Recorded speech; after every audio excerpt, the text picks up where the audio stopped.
Price the lord. Praise the Lord. Isho മിശിഹായ്ക്ക് സ്തുതിയായിരിക്കട്ടെ. ഇപ്പോഴും എപ്പോഴും സ്തുതിയായിരിക്കട്ടെ. പ്രിയപ്പെട്ടവരെ, സ്വർഗം ഒരുക്കിയ ഈ മനോഹരമായ ശുശ്രൂഷയുടെ 27ാമത്തെ ദിവസത്തിലേക്ക് നമ്മൾ പ്രവേശിച്ചിരിക്കുകയാണ്. ഈശോ നമ്മളെ കൂട്ടിക്കൊണ്ടു വന്നിരിക്കുകയാണ്. കഴിഞ്ഞ 26 ദിവസങ്ങളിലായി ഈ പുണ്യവേദിയിൽ നിന്നുകൊണ്ട് വചനം പങ്കുവെച്ച ബഹുമാനപ്പെട്ട അഭിഷിക്തരെയും അതുപോലെ തന്നെ പ്രിയപ്പെട്ട ആത്മായ സുഹൃത്തുക്കളെയും ഞാൻ പ്രാർത്ഥനാപൂർവ്വം ഇപ്പോൾ ഓർക്കുകയാണ്. അതോടൊപ്പം ഈ ശുശ്രൂഷയിൽ വിദൂരങ്ങളിരുന്ന് പങ്കെടുക്കുന്ന എല്ലാ ദൈവമക്കളെയും പ്രാർത്ഥനയുടെ ചരടിൽ, സ്നേഹത്തിൻ്റെ ചരടിൽ ഞാൻ പ്രാർത്ഥനാപൂർവ്വം ഓർക്കുകയാണ് ചെയ്യുന്നത്. ഈ വേദി ദൈവമൊരുക്കിയ ഒരു പരിശുദ്ധമായ വേദിയാണെന്ന് എൻ്റെ ഒരു ചെറിയ അനുഭവ സാക്ഷ്യത്തിലൂടെ പറയുവാൻ ഞാൻ ആഗ്രഹിക്കുകയാണ്. 1997 ഫെബ്രുവരി 22-ാം തീയതി, അതായത് കഞ്ചിക്കോട് ശുശ്രൂഷ തുടങ്ങി 3 മാസം കഴിഞ്ഞ് ഞാൻ ആദ്യമായി റാണിയുടെ ഭവനത്തിലേക്ക് പോകുകയാണ്. എന്നോടൊപ്പം ചാലക്കുടിയിലുള്ള പേഞ്ഞിപ്പറമ്പിൽ പൗലോസ് ചേട്ടൻ, അതോടൊപ്പം തന്നെ കുളത്തുവയൽ ടീമിലുള്ള ബഹുമാനപ്പെട്ട സിസ്റ്റേഴ്സ് ഒക്കെ ഉണ്ടായിരുന്നു. ഞങ്ങൾ റാണിയുടെ വീടിൻ്റെ മുറ്റത്ത് കയറിയപ്പോൾ തന്നെ കൂടെയുള്ളവർ പറഞ്ഞു, നല്ല സുഗന്ധാഭിഷേകമെന്ന്. അവരുടൻ തന്നെ റാണിയുടെ ഭവനത്തിൻ്റെ ഉള്ളിലേക്ക് കയറിപ്പോയി. ഞാൻ ആ മുറ്റത്ത് തന്നെ നിൽക്കുകയാണ്. എനിക്കൊരു സുഗന്ധാഭിഷേകവും ലഭിച്ചില്ല. ആ മുറ്റത്തൂടെ നടന്നു പോയവർ പറയുന്നത് കേട്ടു, നല്ല സുഗന്ധാഭിഷേകമെന്ന്. ഞാൻ അവിടെ ശ്വാസം വലിച്ച ശ്വാസം വിട്ടുമൊക്കെ ഞാൻ എന്നാൽ കഴിവതെന്ന് പരിശ്രമിച്ചു നോക്കി. അപ്പോൾ എനിക്ക് ഒരു സുഗന്ധാഭിഷേകം കിട്ടിയില്ല. അപ്പോൾ ഞാൻ ഓർത്തു, മാതാവ് എൻ്റെ കാര്യം മറന്നു പോയതായിരിക്കും. സാരമില്ല, എൻ്റെ കൂടെയുള്ളവർ തിരിച്ചു വരുമ്പോൾ അവരുടെ കൂടെ അങ്ങ് മടങ്ങിപ്പോകാമെന്നുള്ള ഒരു ചിന്തയോടുകൂടി ഞാൻ മുറ്റത്ത് നിൽക്കുന്നു. ആ അവസരത്തിൽ അതിശക്തമായ സുഗന്ധാഭിഷേക അനുഭവം. അത് ഒരു ചിന്തയല്ല, ഒരു ഭാവനയല്ല, അതൊരു എക്സ്പീരിയൻസ് ആയിരുന്നു. വലിയ ഒരു മുല്ലപ്പൂ തോട്ടത്തിൽ നിൽക്കുന്നത് പോലുള്ള അതിശക്തമായ സുഗന്ധാഭിഷേക അനുഭവം. ജോബ് ഒരിക്കൽ പറഞ്ഞു, കർത്താവേ, ഞാൻ അങ്ങയെക്കുറിച്ച് കേട്ടിട്ടേ ഉണ്ടായിരുന്നുള്ളൂ എന്ന്. ഞാനും പറഞ്ഞു, പരിശുദ്ധ അമ്മയെക്കുറിച്ച് ഞാൻ പലതും കേട്ടിട്ടേ ഉണ്ടായിരുന്നുള്ളൂ, എന്നാൽ ശക്തമായ സുഗന്ധാഭിഷേക മാതൃ സാന്നിധ്യം അതെനിക്ക് തന്നതിനെ ഓർത്ത് ഞാൻ നന്ദി പറയുന്നു. യാക്കോബ് ഒരിക്കൽ യോർദാൻ നദിയുടെ കരയിൽ 2 കൈകളും ഉയർത്തി നിറകണ്ണീരോടെ പ്രാർത്ഥിച്ചു, കർത്താവേ, അങ്ങെന്നോട് കാണിക്കുന്ന ഈ വിശ്വസ്തതയ്ക്കും കാരുണ്യത്തിനും ഞാൻ ഒരിക്കലും അർഹനല്ല. അങ്ങെന്നോട് കാണിക്കുന്ന ഈ കാരുണ്യത്തിനും വിശ്വസ്തതയ്ക്കും ഞാൻ ഒട്ടും അർഹനല്ല.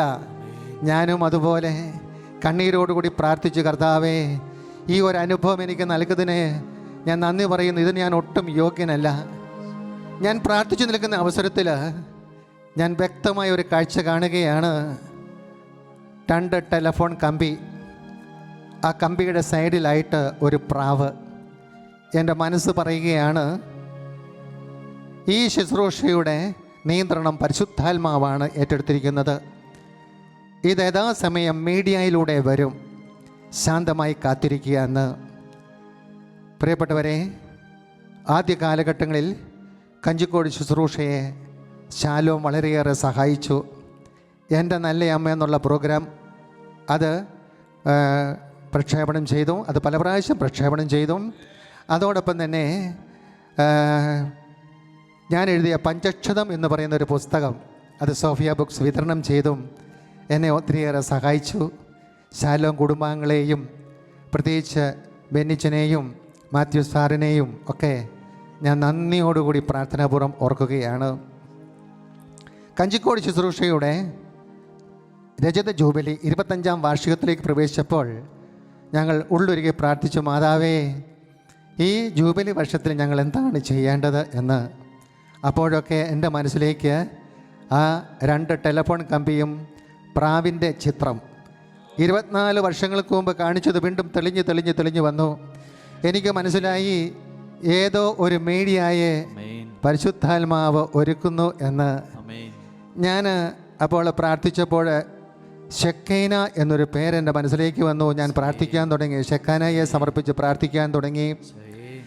എനിക്ക് സന്തോഷ് ബ്രദറിനെ അറിയാം, പക്ഷേ ഈ ഓഫീസ് എവിടെയാണെന്നോ അതിൻ്റെ ബാക്കി കാര്യങ്ങളോ ഒന്നും അറിയത്തില്ല. ആ കാലയളവിൽ ഞാൻ റാണിയോട് പറഞ്ഞു, റാണി, ഷെക്കേനയിൽ നിന്ന് ഒരു ആത്മീയ ശുശ്രൂഷ ആവശ്യപ്പെട്ടാൽ എന്ത് ത്യാഗമെടുത്താലും ശരി നമുക്കത് ചെയ്തു കൊടുത്തിരിക്കണം. ആമേൻ. ഞങ്ങൾ പ്രാർത്ഥിച്ചു കൊണ്ടിരിക്കുന്ന അവസരത്തിൽ സന്തോഷ് ബ്രദറിൻ്റെ അന്തരാത്മാവിൽ ദൈവത്തിൻ്റെ പരിശുദ്ധാത്മാവ് മന്ത്രിച്ചു, മകനെ, സഭ മുഴുവൻ പ്രാർത്ഥനയില്ലാതെ വരണ്ട ഉണങ്ങിയ മരുഭൂമി പോലെ ഇരിക്കുന്ന അവസരത്തിൽ ആരാധനാ ശുശ്രൂഷകളെല്ലാം അടയ്ക്കപ്പെട്ട, ധ്യാന സെൻ്ററുകളെല്ലാം അടയ്ക്കപ്പെട്ട ഈ കാലഘട്ടത്തിൽ സ്വർഗത്തിൻ്റെ നിലവിളിയായി ദൈവജനത്തെ ഒന്നിപ്പിക്കുവാനായി 115 സങ്കീർത്തനം 115:12 പറയുന്നു, കർത്താവിന് നമ്മളെക്കുറിച്ച് വിചാരമുണ്ട്. ആ വിചാരപ്പെടുന്ന കർത്താവ് ഷെക്കേനയിലൂടെ ഒരു മനോഹരമായ ഒരു ആത്മീയ ശുശ്രൂഷ ഒരുക്കി. അതിന് ഞാൻ ദൈവത്തിന് നന്ദി പറയുകയാണ്. ഹല്ലേലൂയാ, ഹല്ലേലൂയാ.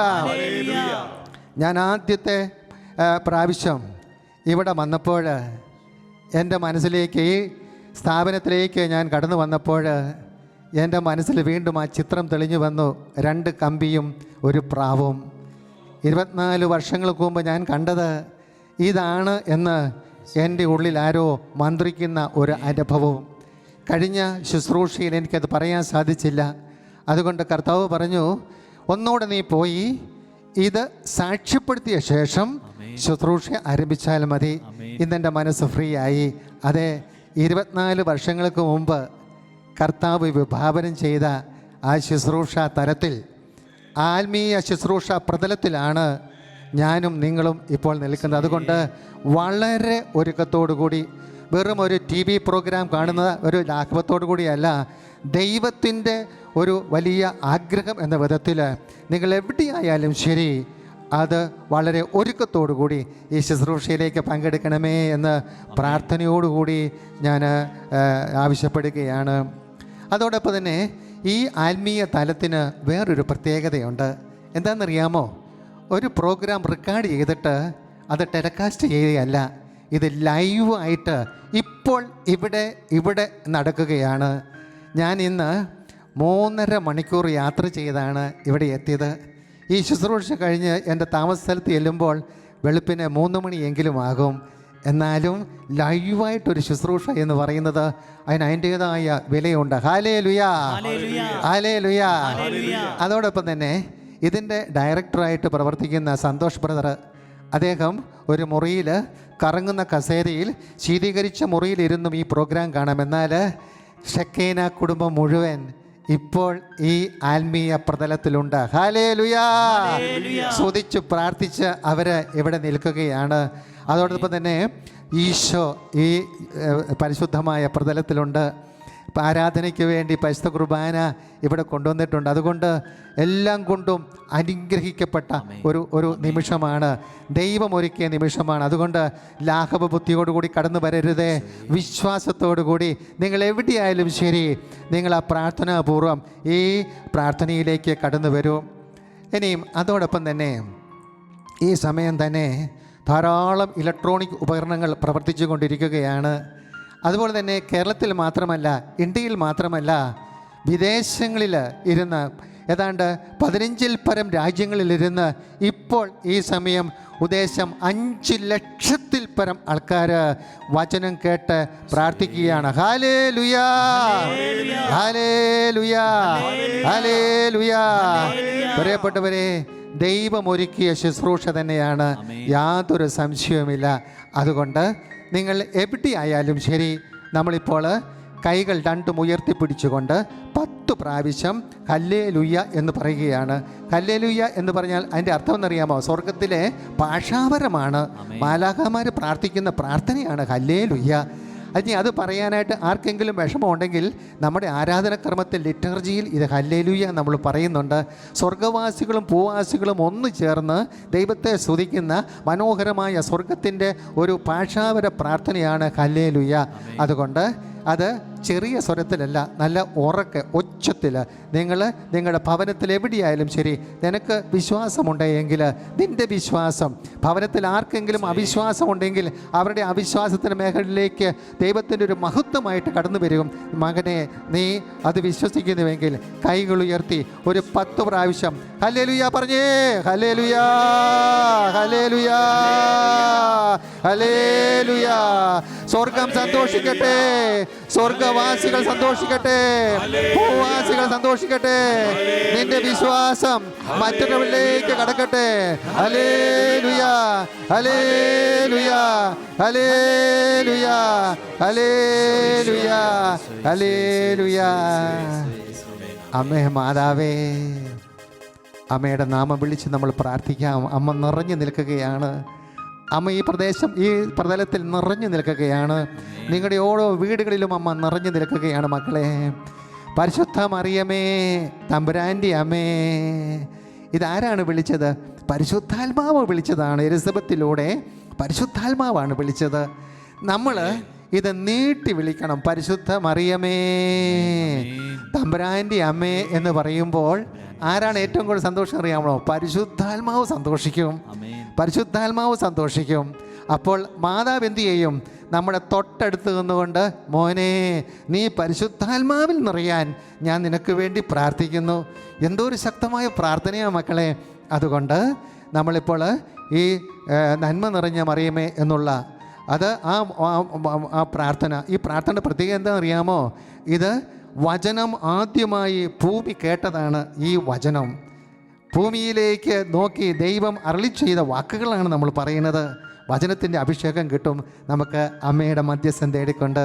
അമ്മേ, ഈ ശുശ്രൂഷയെ അമ്മ തമ്പുരാൻ്റെ പക്കൽ നിരന്തരം മധ്യസ്ഥം പ്രാർത്ഥിക്കണമേ. ഓരോ കുടുംബങ്ങൾക്ക് വേണ്ടി പ്രാർത്ഥിക്കണമേ. വിശ്വാസമില്ലാത്തവർക്ക് വേണ്ടി പ്രാർത്ഥിക്കണമേ എന്നുള്ള പ്രാർത്ഥനയോടുകൂടി, നന്മ നിറഞ്ഞ മറിയമേ സ്വസ്തി, കർത്താവ് അങ്ങയോടുകൂടെ സ്ത്രീകളിൽ അങ്ങ് അനുഗ്രഹിക്കപ്പെട്ടവളാകുന്നു. അങ്ങയുടെ ഉദരത്തിൽ ഫലമായ ഈശോ അനുഗ്രഹിക്കപ്പെട്ടു. നീട്ടി വിളിച്ചേ, പരിശുദ്ധ മറിയമേ, തമ്പുരാൻ്റെ അമ്മേ, പാപികളായ ഞങ്ങൾക്ക് വേണ്ടി ഇപ്പോഴും നീ പരിശുദ്ധ മറിയമേ എന്ന് വിളിക്കുമ്പോൾ ആദ്യമായിട്ട് അമ്മയെ വിളിച്ച പരിശുദ്ധാത്മാവ് സന്തോഷിക്കുകയാണ്. അമ്മ നമുക്ക് വേണ്ടി പരിശുദ്ധാത്മാവിൽ നിറയാൻ പ്രാർത്ഥിക്കുകയാണ്. പരിശുദ്ധാത്മാവിൽ നിറയാനായിട്ട് നന്മ നിറഞ്ഞ മറിയമേ എന്നുള്ള ജപം വളരെയേറെ ഉപകാരപ്പെടുമെന്ന് അമ്മ തന്നെ നമ്മളെ പഠിപ്പിച്ചിട്ടുണ്ട്. നന്മ നിറഞ്ഞ മറിയമേ സ്വസ്തി, കർത്താവ് അങ്ങയോടുകൂടെ സ്ത്രീകളിൽ അങ്ങ് അനുഗ്രഹിക്കപ്പെട്ടവളാകുന്നു. അങ്ങയുടെ ഉദരത്തിൽ ഫലമായ ഈശോ അനുഗ്രഹിക്കപ്പെട്ടവനാകുന്നു. നീട്ടി വിളിച്ചേ, പരിശുദ്ധ മറിയമേ, തമ്പുരാന്റെ അമ്മേ, പാപികളായ ഞങ്ങൾക്ക് വേണ്ടി ഇപ്പോഴും മകനെ, മകളെ, നിന്റെ ഭവനം വിശുദ്ധീകരിക്കാൻ പോവുകയാണ്. പരിശുദ്ധാത്മാവിൻ്റെ അഭിഷേകം അവിടെ നിറയാൻ പോവുകയാണ്. ഒരിക്കൽ കൂടി അമ്മയുടെ മധ്യസ്ഥം തേടി പ്രാർത്ഥിക്കാം. നന്മ നിറഞ്ഞ മറിയമേ സ്വസ്തി, കർത്താവ് അങ്ങയോടുകൂടെ സ്ത്രീകളിൽ അങ്ങ് അനുഗ്രഹിക്കപ്പെട്ടവളാകുന്നു. അങ്ങയുടെ ഉദരത്തിൽ ഫലമായ ഈശോ അനുഗ്രഹിക്കപ്പെട്ടവനാകുന്നു. പരിശുദ്ധ മറിയമേ, തമ്പുരാന്റെ അമ്മേ, പാപികളായ ഞങ്ങൾക്ക് വേണ്ടി ഇപ്പോഴും ഞങ്ങളുടെ മരണസമയത്തും തമ്പുരാനോട് അപേക്ഷിക്കണമേ. ആമേൻ. പിതാവിനും പുത്രനും പരിശുദ്ധാത്മാവിനും സ്തുതി. Price the Lord. ഈശോ മിശിഹായ്ക്ക് സ്തുതിയായിരിക്കട്ടെ. ഭവനത്തിൽ അടുത്തിരിക്കുന്നവർക്ക് ഒരു സ്തുതി കൊടുക്കുന്നത് ഒത്തിരിയേറെ നല്ലതായിരിക്കും. മിശിഹായിൽ ഏറ്റവും പ്രിയപ്പെട്ടവരെ, ഇന്നത്തെ ദിവസം 27-ാം ദിവസം, പ്രാർത്ഥനയുടെ ദിവസം, വിശ്വാസമില്ലാത്തവർക്ക് വേണ്ടി പ്രാർത്ഥിക്കുകയാണ്. അവരെ ഓർത്ത് നമ്മൾ മധ്യസ്ഥം പ്രാർത്ഥിക്കുകയാണ്. ദുർമാർഗികൾ, അതുപോലെ തന്നെ ഈശ്വര നിഷേധികൾ, യുക്തിവാദികൾ, ദൈവനിന്ദകർ, വിശ്വാസമില്ലാത്തവർ, ഇവരെല്ലാം നമ്മൾ ഓർക്കുകയാണ്. ശിഷ്യന്മാർ ഈശോയോട് ആവശ്യപ്പെട്ട രണ്ട് കാര്യമാണ്. ഒന്ന്, ഞങ്ങളെ പ്രാർത്ഥിക്കുവാനായിട്ട് പഠിപ്പിക്കുക. 2, ഞങ്ങളുടെ വിശ്വാസം വർദ്ധിപ്പിക്കുക. പ്രിയപ്പെട്ടവരെ, വിശ്വാസത്തെക്കുറിച്ച് പറയുമ്പോൾ റോമാക്കർ ലേഖനം 10-ാം അധ്യായം 17-ാമത്തെ വചനമാണ് എൻ്റെ മനസ്സിൽ വരുന്നത്. ആ വചനം ഇപ്രകാരമാണ്: വിശ്വാസം കേൾവിയിൽ നിന്നും, കേൾവി ക്രിസ്തുവിനെക്കുറിച്ചുള്ള പ്രസംഗത്തിൽ നിന്നുമാണ്. റോമാക്കർ ലേഖനം 10-ാം അധ്യായം 17-ാമത്തെ വചനമാണത്. വിശ്വാസം ആദ്യം ആരംഭിക്കുന്നത് ബുദ്ധിയിലാണ്. ബുദ്ധിയിൽ നിന്നും അത് ഹൃദയത്തിലേക്ക് വ്യാപരിക്കും. ബുദ്ധിയിൽ നിന്നും ഹൃദയത്തിലേക്ക് വ്യാപരിക്കുമ്പോഴാണ് വചനം പൂർത്തിയാകുന്നത്. വിശ്വാസം വഴി ക്രിസ്തു നിങ്ങളുടെ ഉള്ളിൽ വസിക്കണം എന്ന് പറഞ്ഞാൽ ബുദ്ധിയിലല്ല വസിക്കേണ്ടത്, ഉള്ളിൽ വസിക്കുക എന്ന് പറഞ്ഞാൽ ഹൃദയത്തിൽ വസിക്കുക. അപ്പോൾ കേൾക്കുന്ന വചനം, ദൈവവചനം, അതാദ്യം കടന്നു വരുന്ന ഒരു മനുഷ്യൻ്റെ ബുദ്ധിയിലാണ്. ബുദ്ധിയിൽ നിന്നും അത് ഹൃദയത്തിലേക്ക് ഇറങ്ങാൻ തുടങ്ങുമ്പോൾ ബുദ്ധിയെയും അവൻ്റെ ഹൃദയത്തെയും തമ്മിൽ ബന്ധിപ്പിക്കുന്ന ഒരു വലിയ ഘടകമുണ്ട്. അത് മനുഷ്യന് മാത്രം ദൈവം കൊടുത്ത ഒരു വലിയ കഴിവാണ്. അതാണ് ചിന്താശക്തി എന്ന് പറയും. ഈ ചിന്താശക്തി എന്ന് പറയുന്നത് ഒരു വൃക്ഷമാണ്. ആ വൃക്ഷത്തിൻ്റെ വേര് ഹൃദയത്തിൽ ചൂഴ്ന്നു നിൽക്കുകയാണ്. അതിന് 4 ശാഖകളുണ്ട്. ആ ശാഖകൾ അവൻ്റെ ബുദ്ധിയെ സ്വാധീനിച്ചു നിൽക്കുന്നു. ഇതെവിടെയാണ് പറഞ്ഞിരിക്കുന്ന വചനത്തിൽ? വ്യക്തമായി പറഞ്ഞിട്ടുണ്ട്. പ്രഭാഷകൻ്റെ പുസ്തകം 37-ാം അധ്യായം 17-18 തിരുവചനങ്ങളിലാണ് ഇപ്രകാരം രേഖപ്പെടുത്തിയിരിക്കുന്നത്: ചിന്ത ഹൃദയത്തിൽ വേരൂന്നി നിൽക്കുന്നു. എല്ലാവരും ഒരു 3 പ്രാവശ്യം ഏറ്റു പറഞ്ഞ്, അത് പ്രധാനപ്പെട്ട ഒരു വചനമാണ്. പറഞ്ഞേ: ചിന്ത ഹൃദയത്തിൽ വേരൂന്നി നിൽക്കുന്നു. ചിന്ത ഹൃദയത്തിൽ വേരൂന്നി നിൽക്കുന്നു. ചിന്ത ഹൃദയത്തിൽ വേരൂന്നി നിൽക്കുന്നു. വീണ്ടും പറയുകയാണ്, അതിന് 4 ശാഖകളുണ്ട്. സ്ക്രീനിലേക്ക് നിങ്ങൾ നോക്കൂ. അതിന് 4 ശാഖകളുണ്ട്. നന്മ, തിന്മ, ജീവൻ, മരണം. അത് 4 ശാഖകളാണ്. ഇതാ ആ ചിത്രമൊന്ന് നോക്കൂ. ഒരു മരമാണ്. അത് ചിന്ത എന്ന് പറയുന്ന മരമാണ്. അത് ഹൃദയത്തെ സ്വാധീനിച്ച് നിൽക്കുകയാണ്. അതിൻ്റെ ശാഖകൾ 4 എണ്ണമാണ്. ഈ 4 ശാഖകളിൽ 2 എണ്ണം ഒരുമിച്ച് നിൽക്കുകയുള്ളൂ. അത് ജീവൻ, നന്മ, അതൊരുമിച്ച് നിൽക്കും.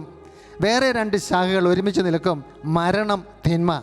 ഇതാണ് മനുഷ്യൻ്റെ ചിന്തയുടെ മേഖലയിലെ പ്രത്യേകത.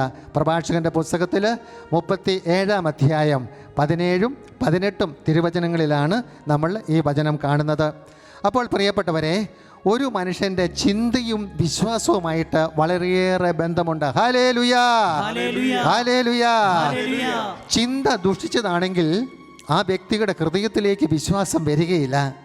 ചിന്ത ദുഷിച്ച ഒരു വ്യക്തിയെക്കുറിച്ച് അല്ലെങ്കിൽ ഒരവസ്ഥയെക്കുറിച്ച് ദൈവം പോലും ദുഃഖിക്കുന്നത് അത് ഉൽപ്പത്തി പുസ്തകത്തിൽ 6-ാം അധ്യായം 5-ാമത്തെ വചനത്തിലുണ്ട്. അതിപ്രകാരമാണ്: പൂമുഖത്ത് മനുഷ്യനെ സൃഷ്ടിച്ചതോർത്ത് ദൈവം ദുഃഖിച്ചു, കാരണം അവൻ്റെ ചിന്തയും അവൻ്റെ ഭാവനയും ദുഷിച്ചതായി കണ്ടു. ഒരുവൻ്റെ ചിന്തയും ഭാവനയും ദുഷിച്ചതായി കണ്ടാൽ ബൗദ്ധികതല വിശ്വാസം ഒരിക്കലും ഹൃദയത്തിലേക്ക് കടന്നു വരികയില്ല. അതാണ് വിശ്വാസ പ്രതിസന്ധി എന്ന് പറയുന്നത്. വേറൊരു വാക്കിൽ പറഞ്ഞാൽ, അവൻ്റെ ഹൃദയത്തിൽ ചൂഴ്ന്നു നിൽക്കുന്ന ചിന്ത ആകുന്ന വൃക്ഷത്തിലെ 2 ശിഖരങ്ങൾ, ഏത് ശിഖരങ്ങളാണ്? തിന്മ എന്ന് പറയുന്ന ശിഖരവും മരണമെന്ന് പറയുന്ന ശിഖരവും. അത് ശാഖ വീശി, ഉപശാഖ വീശി അവൻ്റെ ബുദ്ധിയെ സ്വാധീനിക്കുന്നതിനാൽ ബുദ്ധിയിൽ വരുന്ന വിശ്വാസം അവൻ തള്ളിക്കളയും. അങ്ങനെയാണ് ഈശ്വര നിഷേധികൾ, അതുപോലെ തന്നെ ദൈവനിന്ദകർ, ദൈവത്തെക്കുറിച്ച് അസഭ്യം പറയുന്നവർ, വിശ്വാസമില്ലാത്തവർ, അങ്ങനെയുള്ള ഒരു വിഭാഗമുണ്ടാകുന്നത്. അവരെ ദൈവം സൃഷ്ടിച്ചതല്ല, പിന്നെയോ അവൻ്റെ സ്വാതന്ത്ര്യത്തിൽ, ദൈവം കൊടുത്ത ആ സ്വാതന്ത്ര്യത്തിൽ അവൻ തിന്മ തിരഞ്ഞെടുത്ത് ആ തിന്മ അവൻ്റെ ബുദ്ധിയെ സ്വാധീനം ചെയ്തതിൻ്റെ ഫലമായിട്ടാണ് ഇപ്രകാരമുള്ള ദുർമാർഗികൾ, വിശ്വാസമില്ലാത്തവർ, അതുപോലെ തന്നെ ദൈവത്തെ കുറ്റം പറയുന്നവർ ഒക്കെ ഉണ്ടായിരിക്കുന്നത്. കൈകൾ ഉയർത്തി ഒരു 3 പ്രാവശ്യം ഹല്ലേലൂയ എന്ന് പറഞ്ഞേ. ഹല്ലേലൂയ, ഹല്ലേലൂയ. പ്രിയപ്പെട്ടവരെ, റോമാക്കർ ലേഖനം 1-ാം അധ്യായം 21-ാമത്തെ തിരുവചനം അത് ഇപ്രകാരമാണ്: അവർ ദൈവത്തെ അറിഞ്ഞിരുന്നു എങ്കിലും, അത് വാക്ക് പ്രധാനപ്പെട്ടതാ, അവർ ദൈവത്തെ അറിഞ്ഞിരുന്നു എങ്കിലും അവർ ദൈവത്തെ ദൈവമായി മഹത്വപ്പെടുത്തുകയോ അവിടത്തേക്ക് നന്ദി പ്രകാശിപ്പിക്കുകയോ ചെയ്തില്ല. അവർ ദൈവത്തെ ദൈവമായി മഹത്വപ്പെടുത്തുകയോ അവിടത്തേക്ക് നന്ദി പ്രകാശിപ്പിക്കുകയോ ചെയ്തില്ല. അതുകൊണ്ട് എന്ത് വേണ്ടി? അവരുടെ യുക്തി വിചാരങ്ങൾ നിഷ്ഫലമായി തീരുകയും വിവേകരഹിതമായ ഹൃദയം അന്ധകാരത്തിൽ ആണ്ടുപോവുകയും ചെയ്തു. യേശുക്രിസ്തുവിൻ്റെ പ്രകാശം അവരുടെ ഹൃദയത്തിലേക്ക് കടന്നു വന്നില്ല. കാരണം ബുദ്ധിയിൽ തന്നെ അവർ ആ വിശ്വാസം തള്ളിക്കളഞ്ഞു. അവർ ദൈവത്തെ അറിഞ്ഞിരുന്നു എങ്കിലും ദൈവത്തെ ദൈവമായി മഹത്വപ്പെടുത്തുകയോ, ദൈവത്തെ ദൈവമായി മഹത്വപ്പെടുത്തണമെങ്കിൽ ദൈവം പറഞ്ഞ കാര്യം ചെയ്യണം. ഈശോ എന്താ പറഞ്ഞത്? ഈശോ ആദ്യമായിട്ട് പറഞ്ഞത് എൻ്റെ ശരീരം ഭക്ഷിക്കണം, എൻ്റെ രക്തം പാനം ചെയ്യണം. ബൈബിൾ ഉടനീളം ഒന്ന് പഠിച്ചേ. യേശുവിൻ്റെ വാക്ക് മുഴങ്ങി നിൽക്കുന്ന കാണാം. എൻ്റെ വചനം ഇതാണ്, ശരീരം ഭക്ഷിക്ക്, പാനം ചെയ്യ്. നീ കൗദാശിക ജീവിതം, നീ ബലിയിൽ പങ്കെടുക്കണം, വചനം പാലിക്കണം. അപ്പോൾ ദൈവത്തിന് കൊടുക്കേണ്ട മഹത്വം നീ കൊടുത്തില്ല എങ്കിൽ അവിടെ നിൻ്റെ ബുദ്ധിയിൽ ആ തിന്മയുടെ ശാഖകൾ കടന്നു വരും. അതുകൊണ്ടാണ് ദൈവത്തെ നിനക്ക് ഉൾക്കൊള്ളാൻ സാധിക്കാത്തത്. നിൻ്റെ ചിന്തയാകുന്ന ആ വൃക്ഷത്തിൽ തിന്മ എന്ന ശാഖയായിരിക്കും വളരുന്നത്. ആ ശാഖ നിൻ്റെ ബുദ്ധിയിൽ സ്വാധീനിച്ചു കഴിയുമ്പോൾ ദൈവത്തിന് കൊടുക്കേണ്ട മഹത്വം കൊടുക്കുകയില്ല, ദൈവം പറഞ്ഞ കാര്യം ചെയ്യുകയില്ല. തൽഫലമായി നിൻ്റെ വിശ്വാസത്തിന് ഒരു ഉടയൽ, ഒരു തകർച്ച അവിടെ സംഭവിക്കുകയാണ് ചെയ്യുന്നത്. അതുകൊണ്ട് ദൈവത്തെ എല്ലാവർക്കും അറിയാമോ? ദൈവത്തെ എല്ലാവർക്കും അറിയാം. കാരണം സുഭാഷിതം 20:27 പറയുന്നു, മനുഷ്യ ചേതന ദൈവം കൊടുത്തിയ വിളക്കാണ്. മനുഷ്യൻ്റെ ജീവൻ, ചേതന എന്ന് പറയുന്ന ജീവനാണ്. ജീവൻ കൊളുത്തിൻ്റെ ഉറവിടം ദൈവമാണ്. എല്ലാ മനുഷ്യർക്കും അറിയാം ജീവൻ്റെ ഉറവിടം ദൈവമാണ് എന്നുള്ളതും ജീവൻ്റെ മേലെ മനുഷ്യന് സ്വാധീനമില്ല എന്നും എല്ലാവർക്കും ദൈവം വെളിപ്പെടുത്തി കൊടുത്തിട്ടുണ്ട്. സുഭാഷിതം 20:27 മനുഷ്യ ചേതന ദൈവം കൊളുത്തിയ വിളക്കാണ്. വീണ്ടും ഇതാ സങ്കീർത്തനം 139 സങ്കീർത്തനം 13 മുതൽ 17 വരെയുള്ള തിരുവചനങ്ങളിൽ ദൈവം ഇത് വ്യക്തമാക്കി ഓരോ മനുഷ്യനും കൊടുത്തിട്ടുണ്ട്. വചനം പറയുകയാണ്, എൻ്റെ അന്തരംഗത്തിന് രൂപം നൽകിയത് അവിടുന്നാണ് എൻ്റെ അന്തരംഗത്തിന് രൂപം നൽകിയത്. എൻ്റെ അമ്മയുടെ ഉദരത്തിൽ അവിടുന്ന് എന്നെ മെനഞ്ഞു. ദൈവമേ, ഞാൻ അങ്ങയെ സ്തുതിക്കുന്നു. എന്തെന്നാൽ അങ്ങ് വിസ്മയകരമായ രീതിയിൽ സൃഷ്ടിച്ചു. അവിടുത്തെ സൃഷ്ടികൾ അത്ഭുതാവഹമാണ്, എനിക്കത് നന്നായി അറിയാം. പ്രിയപ്പെട്ടവരെ, അതെ, നിഗൂഢതയിൽ ഞാൻ ഉരുവാക്കപ്പെടുകയും ഭൂമിയുടെ അധോഭാഗത്ത് വെച്ച് സൂക്ഷ്മതയോടുകൂടി സൃഷ്ടിക്കപ്പെടുകയും ചെയ്തപ്പോൾ, അതെ, ഒരണ്ടവും ഒരു ബീജവും ചേർന്ന് ഞാനും നിങ്ങളുമാകുന്ന ആ ജീവൻ എപ്പോൾ ഉണ്ടായെന്ന് അമ്മയ്ക്ക് പോലും അറിയത്തില്ല. എന്നാൽ തമ്പുരാനറിയാം. നിഗൂഢതയിൽ ഞാൻ ഉരുവാക്കപ്പെടുകയും ഭൂമിയുടെ അധോഭാഗത്ത് വെച്ച് സൂക്ഷ്മതയോടുകൂടി സൃഷ്ടിക്കപ്പെടുകയും ചെയ്തപ്പോൾ, ദൈവമേ, എൻ്റെ രൂപം അങ്ങേക്ക് അജ്ഞാതമായിരുന്നില്ലല്ലോ. എനിക്ക് രൂപം ലഭിക്കുന്നതിന് മുമ്പ് തന്നെ അവിടുത്തെ കണ്ണുകൾ എന്നെ കണ്ടു. എനിക്ക് നിശ്ചയിക്കപ്പെട്ട ദിവസങ്ങൾ തികയുന്നതിന് മുമ്പ് തന്നെ ജീവന്റെ പുസ്തകത്തിൽ എൻ്റെ പേരെഴുതി. പ്രിയപ്പെട്ടവരെ, ജീവൻ ദൈവത്തിൻ്റെ ദാനമാണ്. ഈ ജീവൻ ദൈവത്തിൻ്റെ ദാനമാണ്. ഇതെല്ലാവർക്കും അറിയാം. പക്ഷേ ആ ദൈവത്തെ ദൈവമായി അംഗീകരിക്കുവാനോ ദൈവം പറഞ്ഞ കാര്യം ചെയ്യുവാനോ സാധിക്കാതെ വരുന്നത് നിൻ്റെ ബുദ്ധിയിലേക്ക് ചൂഴ്ന്നു നിൽക്കുന്ന ആ ചിന്ത എന്ന വൃക്ഷത്തിൽ 2 ചില്ലകളേ ഉള്ളൂ. ഒന്ന് തിന്മയും, 2 മരണവും. ആ തിന്മയുടെ ശാഖകൾ ശാഖോപശാഖകളായി വളർന്ന് നിൻ്റെ ബുദ്ധിയെ സ്വാധീനിച്ചതിനാൽ നിനക്ക് തമ്പുരാൻ്റെ ഈ വെളിച്ചം നിൻ്റെ ഹൃദയത്തിലേക്ക് വരുന്നില്ല. റോമ 1:28 വീണ്ടും പറയുകയാണ്, ദൈവത്തെ അംഗീകരിക്കുന്നത് ഒരു പോരായ്മയായി കരുതിയത് നിമിത്തം, ദൈവത്തെ അംഗീകരിക്കുന്നത് ഒരു പോരായ്മയായിട്ട് കരുതുന്ന നിമിത്തം അധമ വിചാരങ്ങൾക്കും അനുചിത പ്രവൃത്തികൾക്കും ദൈവം അവനെ വിട്ടുകൊടുത്തു. വേറൊരു വാക്കിൽ പറഞ്ഞാൽ, നിൻ്റെ ചിന്ത ആകുന്ന വൃക്ഷത്തിൽ അവിടെ ശാഖകളും ഉപശാഖകളും ഉണ്ടായതിൻ്റെ ഫലമായിട്ട് വ്യഭിചാരം, അശുദ്ധി, ദുർവൃത്തി, വിഗ്രഹാരാധന, ആഭിചാരം, ശത്രുത, കലഹം, അസൂയ, ഭിന്നത, വിഭാഗീയചിന്ത, മദ്യപാനം, മധുരോത്സവം, അതോടൊപ്പം തന്നെ എല്ലാ മയക്കുമരുന്നുകൾക്കും അടിമത്തം.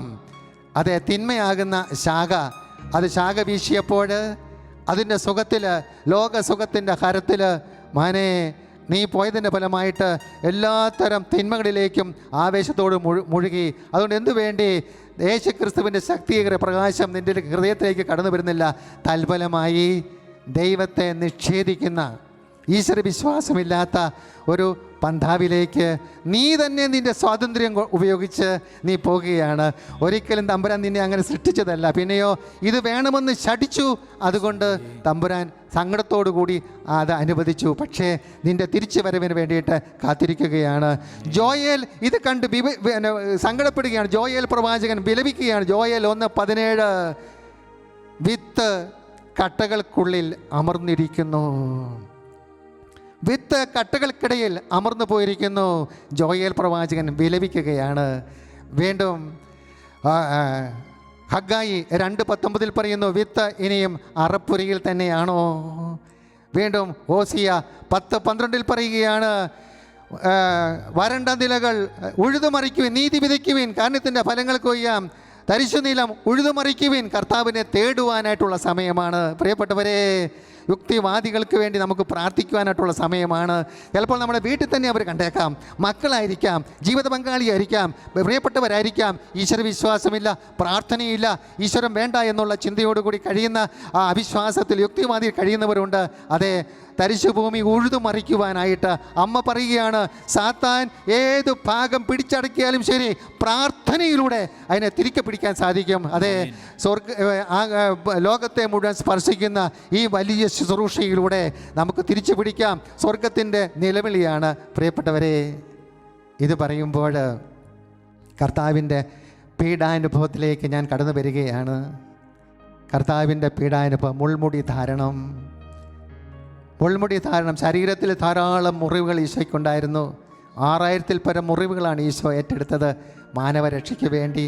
എന്നിട്ട് എന്തുകൊണ്ട് തിരുത്തലയിൽ ആ മുൾമുടിയുടെ മുറിവ് അവിടുന്ന് സ്വീകരിച്ചു? ബൈബിൾ പറയുന്നുണ്ട്, പടയാളികൾ ഒരുവൻ വന്ന് മുള്ളുകൊണ്ട് മടഞ്ഞ ഒരു കിരീടം, ഇസ്രായേലിൽ പ്രത്യേക ഒരു സൈസ് ഒരു ചെടിയുണ്ട്, അതിൽ മൂർത്ത മുള്ളുകളാണ്. അതുകൊണ്ടൊരു കിരീടമുണ്ടാക്കി പടയാളി തലയിൽ വെച്ചിട്ട് ഞാങ്ങണ കൊണ്ട് അടിച്ചു എന്ന് രേഖപ്പെടുത്തിയിട്ടുണ്ട്. വചനം പറയുന്നുണ്ട്, ആ മുറിവ്, അതോ വേദനാജനകമായ മുറിവ് എന്തിന് കർത്താവ് സ്വീകരിച്ചു? മോനെ, നിൻ്റെ ബുദ്ധി സമർപ്പിക്കുവാനായിട്ട് നിനക്ക് എന്നെയും മടിയാണ് എങ്കിൽ നിനക്ക് വേണ്ടി ഒരിക്കൽ കൂടി ഞാൻ കുരിശിൽ മരിക്കുക, നിൻ്റെ കാലിൽ പിടിച്ചുകൊണ്ട്. അതെ, കുശവൻ മൺപാത്രത്തോട് യാചിക്കുന്നത് പോലെ നിന്നോട് യാചിക്കുകയാണ്. നീ സ്വർഗത്തിനെതിരെ തൊഴിക്കരുതേ, ആണിയെ നോക്കി തൊഴിക്കരുതേ. നിനക്ക് വേണ്ടി നിൻ്റെ ബുദ്ധി സമർപ്പിക്കുവാനായിട്ട് നിനക്ക് എന്നെയും വിഷമമാണ് എങ്കിൽ ഇതാ മോനെ, നിൻ്റെ ബുദ്ധി നീ സമർപ്പിക്കണമെങ്കിൽ മാത്രമേ ഭൗതികതല വിശ്വാസം ഹൃദയത്തിലേക്ക് കടന്നു വരികയുള്ളൂ. ഈ കാലഘട്ടത്തിൽ ദൈവം ആഗ്രഹിക്കുന്നത് ഭൗതിക വിശ്വാസമല്ല, ഹൃദയത്തിൽ നിറഞ്ഞു നിൽക്കുന്ന വിശ്വാസം. ആ വിശ്വാസത്തിലേക്ക് വരുവാനായിട്ട് നിനക്ക് സാധിക്കാത്തത് നിന്റെ ചിന്തയും ഭാവനയും ദുഷിച്ചതായതുകൊണ്ടാണ്. ആ ചിന്തയും ഭാവനയും ദുഷിക്കരുത്. നിന്റെ സ്വാതന്ത്ര്യം ഉപയോഗിച്ച് നീ ദുഷിക്കരുത്. തിന്മയുടെ വൃക്ഷത്തിൽ ഫലങ്ങളും ഉണ്ടായി. അത് വ്യഭിചാരം, അശുദ്ധി, ദുർവൃത്തി, വിഗ്രഹാരാധന, ആഭിചാരം, ശത്രുത, കലഹം, അസൂയ, ഭിന്നത, വിഭാഗീയ ചിന്ത, മദ്യപാനം, ഇങ്ങനെയുള്ള മധുരോത്സവം എന്നീ തിന്മകളിലേക്ക് നീ പോയി അതിൻ്റെ ഹരം പിടിച്ചിരിക്കരുത് മകനെ. നിന്റെ ബുദ്ധിയിൽ നീ യേശുവിനെ സ്വീകരിക്കണം. ആ ബുദ്ധിയിലേക്ക് ചാഞ്ഞു നിൽക്കുന്ന വൃക്ഷത്തിൻ്റെ ചില്ലകൾ നീ വെട്ടണം. അതിനു വേണ്ടിയിട്ടാണ് ഈ അനുഭവം പഞ്ചക്ഷതധാരികൾക്ക് നൽകുന്നത്. റാണിക്ക് 17 പ്രാവശ്യം പഞ്ചക്ഷതാനുഭവം ഉണ്ടായി. ഞാൻ എൻ്റെ നഗ്ന നേത്രം കൊണ്ട് ഞാൻ നേരിട്ട് കണ്ടതാണ് ഈ 17 എണ്ണവും. അതിൽ അപൂർവം സമയത്ത് മുൾമുടിയുടെ അനുഭവം റാണിക്കുണ്ടായി. എന്തിനു വേണ്ടി? മക്കൾക്ക് ഒരു ദൈവിക അടയാളം കൊടുക്കുന്നതിന് വേണ്ടി. ഇത് പറയുമ്പോൾ നമ്മുടെ പലരും ചോദിക്കും, എന്തിനാണ് ഇങ്ങനെ പൊതുവേദിയിൽ, അതും ഒരു പൊതുവേദിയിൽ വെച്ചാണ് 300-ൽ പരം ജനങ്ങൾ ധ്യാനിച്ചു കൊണ്ടിരിക്കുന്ന അവസരത്തിൽ 30-ൽ പരം വൈദികരുടെ സാന്നിധ്യത്തിലാണ് റാണിക്ക് പഞ്ചക്ഷത അനുഭവം ഉണ്ടാകുന്നത്. പഞ്ചക്ഷതങ്ങളുടെ ചരിത്രത്തിൽ ഒന്ന് നോക്കുകയാണെങ്കിൽ ഇതുപോലുള്ള അനുഭവം വളരെ വളരെ വളരെ അപൂർവമാണ്. എന്തിനാണ് ദൈവം നമ്മളോട് ഇത്രമാത്രം കരുണ കാണിച്ചത്? ഇതാ കത്തോലിക്ക സഭയുടെ മതബോധന ഗ്രന്ഥം എന്ന ആ ഗ്രന്ഥത്തിൽ വിശ്വാസത്തെക്കുറിച്ച് പറയുന്ന ആ ഭാഗത്ത് 156-ാമത്തെ ഖണ്ഡികയിൽ ഇപ്രകാരം രേഖപ്പെടുത്തിയിട്ടുണ്ട്. നമ്മുടെ വിശ്വാസ വിധേയത്വം യുക്തിക്ക് അനുസൃതമായിരിക്കേണ്ടതിനായി പരിശുദ്ധാത്മാവിൻ്റെ ആന്തരിക സഹായത്തോടൊപ്പം ദൈവാവിഷ്കാരത്തിൻ്റെ ബാഹ്യമായ തെളിവുകളും ഉണ്ടായിരിക്കണമെന്ന് ദൈവം തിരുമനസ്സായി. ഹല്ലേലൂയാ! ദൈവാവിഷ്കാരത്തിൻ്റെ ബാഹ്യമായ തെളിവുകളും ഉണ്ടായിരിക്കണമെന്ന് ദൈവം തിരുമനസ്സായി. ക്രിസ്തുവിൻ്റെയും വിശുദ്ധരുടെയും അത്ഭുതങ്ങളും പ്രവചനങ്ങളും സഭയുടെ വളർച്ചയും വിശുദ്ധിയും അവരുടെ ഫലപുഷ്ടിയും സ്ഥിരതയും ദൈവാവിഷ്കാരത്തിൻ്റെ ഏറ്റവും ഉറപ്പുള്ളവയും സർവരുടെയും ബുദ്ധിക്ക് ഇണങ്ങുന്നതുമായ അടയാളങ്ങളാണ്. അതുകൊണ്ട് ആ മനോഭാവത്തോടു കൂടി ഈ അടയാളം ഈ ആത്മീയ ക്ഷാമകാലത്ത് അനേകം മക്കൾക്കിത് അനുഗ്രഹമാകും. നമ്മുടെ തമ്പുരാൻ കണ്ടതുകൊണ്ട് സമൃദ്ധിയുടെ കാലത്ത് വേണ്ടി നമുക്ക് വേണ്ടി നൽകിയതാണ്. 20 വർഷങ്ങൾക്ക് മുമ്പ് ഞാൻ എൻ്റെ കൊച്ചു വീഡിയോ ക്യാമറയിലെടുത്ത ചിത്രമാണ്, ആ ദൈവിക അടയാളമാണ് നമ്മൾ കാണുന്നത്. ഇത് കാണുമ്പോൾ ഞാനൊരു വചനം കൂടെ പറയട്ടെ. റോമ 12:16 ഔദത്യം വെടിഞ്ഞ് എളിയവരുടെ തലത്തിലേക്ക് നിങ്ങൾ കടന്നു വരുവിൻ. ഔദത്യം വെടിഞ്ഞ് എളിയവരുടെ തലത്തിലേക്ക് ഇറങ്ങി വരുവിൻ. ബുദ്ധിമാന്മാരാണെന്ന് നിങ്ങൾ നടിക്കരുതേ. ബുദ്ധിമാന്മാരാണ് നിങ്ങൾ നടിക്കരുതേ. ലോകത്തിൻ്റെ ബുദ്ധിയെ പോഷത്വമാക്കുവാനായിട്ട് ദൈവം ബുദ്ധിയില്ലാത്തവരെ തിരഞ്ഞെടുക്കും അടയാളമായിട്ട്. അതുകൊണ്ട് ഒരു തുറന്ന മനോഭാവത്തോടു കൂടി ഈ ആത്മീയ ദാരിദ്ര്യം അനുഭവിക്കുന്ന ഈ കാലഘട്ടത്തിൽ എന്തിന് ദൈവം പ്രവർത്തിച്ചു? മോനെ, നിൻ്റെ ബുദ്ധി നിനക്ക് സമർപ്പിക്കാൻ സാധിക്കാതെ ഇന്ന് അനേകർ സാത്താൻ്റെ പിടിയിലാണ്. നമുക്ക് ഈ ദൈവിക അടയാളം കാണാം, നമ്മുടെ ബുദ്ധിയെ സമർപ്പിക്കാം. ഒരിക്കലും ചിന്തയും ഭാവനയും അത് ദുഷിച്ചാകാതിരിക്കുവാൻ നമുക്ക് പ്രാർത്ഥനാപൂർവ്വം കാണാം. Price the Lord.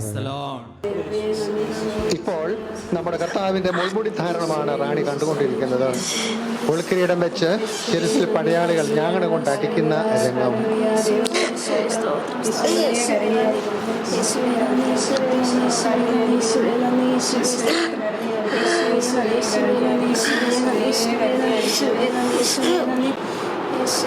റാണിയുടെ ശിരസിൽ കർത്താവ് മുൾമുടിയുടെ അനുഭവം നൽകുന്നു. 2000 വർഷങ്ങൾക്ക് മുമ്പ് നടന്ന രക്ഷാകര സഹനം സത്യമാണ് എന്ന് മകളെ നീ കണ്ണും പൂട്ടി വിശ്വസിക്കുന്നതിന് വേണ്ടിയും നിന്റെ ബുദ്ധിയും നിന്റെ ഹൃദയവും നിന്റെ മനസ്സും യേശുവിനെ പരിപൂർണമായി സമർപ്പിക്കുന്നതിന് വേണ്ടി കൂടിയാണ് അവിടുന്ന് നിനക്ക് വേണ്ടി ഈ ദുസ്സഹമായ വേദനകൾ സഹിച്ചത്. നീ സമർപ്പിക്കൂ, നിന്റെ ബുദ്ധി സമർപ്പിക്കൂ. രക്ഷാകര പദ്ധതി സത്യമാണെന്നും യേശു ഒരു സത്യമാണെന്നും അവൻ ദൈവമാണെന്നും മകളെ നീ പൂർണ്ണമായി വിശ്വസിക്കൂ. റാണിയുടെ കൈകളിൽ പഞ്ചക്ഷത അനുഭവങ്ങൾ വളരെ വ്യക്തമായി തെളിയുകയാണ്. കൈയുടെ അകത്തും പുറത്തും മുറിവിൻ്റെ പാടുകൾ നമുക്ക് കാണുവാൻ സാധിക്കും. അതോടൊപ്പം തന്നെ കാലുകളിലും പഞ്ചക്ഷതത്തിൻ്റെ അടയാളങ്ങൾ ഉടൻ തന്നെ പ്രത്യക്ഷപ്പെട്ടു. നമ്മുടെ കർത്താവിൻ്റെ പീഡാനുഭവത്തിൻ്റെ യോഗ്യതയാൽ, തിരുരക്തത്തിൻ്റെ യോഗ്യതയാൽ, തിരുമുറിവിൻ്റെ യോഗ്യതയാൽ മകനെ, നിന്റെ ചിന്തയിലെ തിന്മയുടെ ശാഖകളെ നിനക്ക് വെട്ടിക്കളയുവാൻ സാധിക്കും. നീ രക്ഷകളിൽ വിശ്വസിക്കൂ, അവൻ നിന്നെ ശക്തിപ്പെടുത്തും. 300-ൽ പരം ദൈവമക്കൾ മരിയൻ ധ്യാനത്തിൽ പങ്കെടുക്കുന്ന വേളയിലാണ് റാണിയിലൂടെ ഈ ദൈവിക അടയാളമുണ്ടായത്. ഇന്നും അനേകരുടെ മനസ്സിൽ ഈ അനുഭവം മായാത്ത ദൈവസാന്നിധ്യ അടയാളമായി അവർ കാത്തു സൂക്ഷിക്കുന്നു. 30-ൽ പരം ബഹുമാനപ്പെട്ട വൈദികർക്ക് ഈ പഞ്ചക്ഷത അനുഭവം നേരിട്ട് കാണുവാനായിട്ടുള്ള വലിയൊരു ഭാഗ്യം തമ്പുരാൻ കൊടുത്തു. അതിൽ ഒരു ബഹുമാനപ്പെട്ട വൈദികനെ പിന്നീട് ഈശോ ബിഷപ്പായി ആ പദവി നൽകി ഉയർത്തുകയും ചെയ്തു. നമ്മുടെ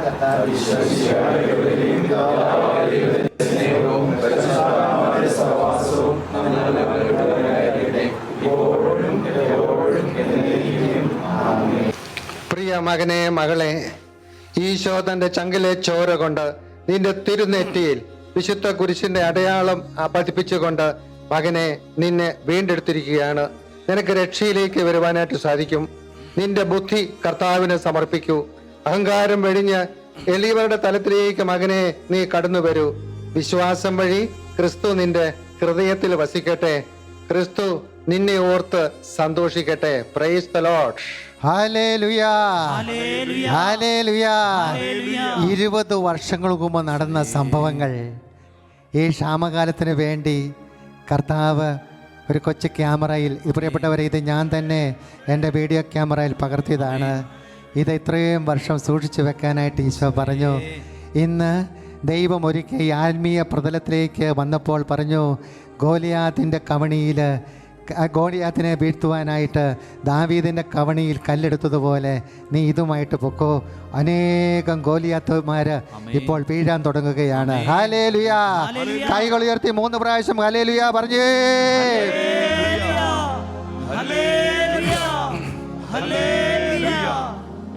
പ്രിയപ്പെട്ടവരെ, എത്രയോ മനോഹരമായിട്ടാണ് വിശ്വാസത്തിലേക്ക് മടങ്ങി വരുവാനായിട്ട് ദൈവം കാത്തിരിക്കുന്നത്. യാക്കോബ് 4:5 പറയുന്നു, നിന്നിൽ നിക്ഷേപിച്ച ആത്മാവിനെ ദൈവം അസൂയോടുകൂടി അഭിലഷിക്കുന്നു. വിശ്വാസമില്ലാത്ത ഓരോ മകൻ്റെയും മകളുടെയും മുന്നിൽ ഈശോ മുട്ടുകുത്തിക്കൊണ്ട് പറയുകയാണ്, ഇനിയും നിനക്ക് എന്നെ ബുദ്ധിയിൽ സ്വീകരിക്കാനായിട്ടും ഹൃദയത്തിൽ സ്വീകരിക്കുവാനായിട്ടും സാധിക്കുന്നില്ല എങ്കിൽ, നിൻ്റെ ഹൃദയം എനിക്ക് തരാനായിട്ട് സാധിക്കുന്നില്ല എങ്കിൽ 100 പ്രാവശ്യം നിനക്ക് വേണ്ടി മുൾമുടി ധാരണത്തിനും പീഡാനുഭവത്തിനും ഞാൻ തയ്യാറാണ്.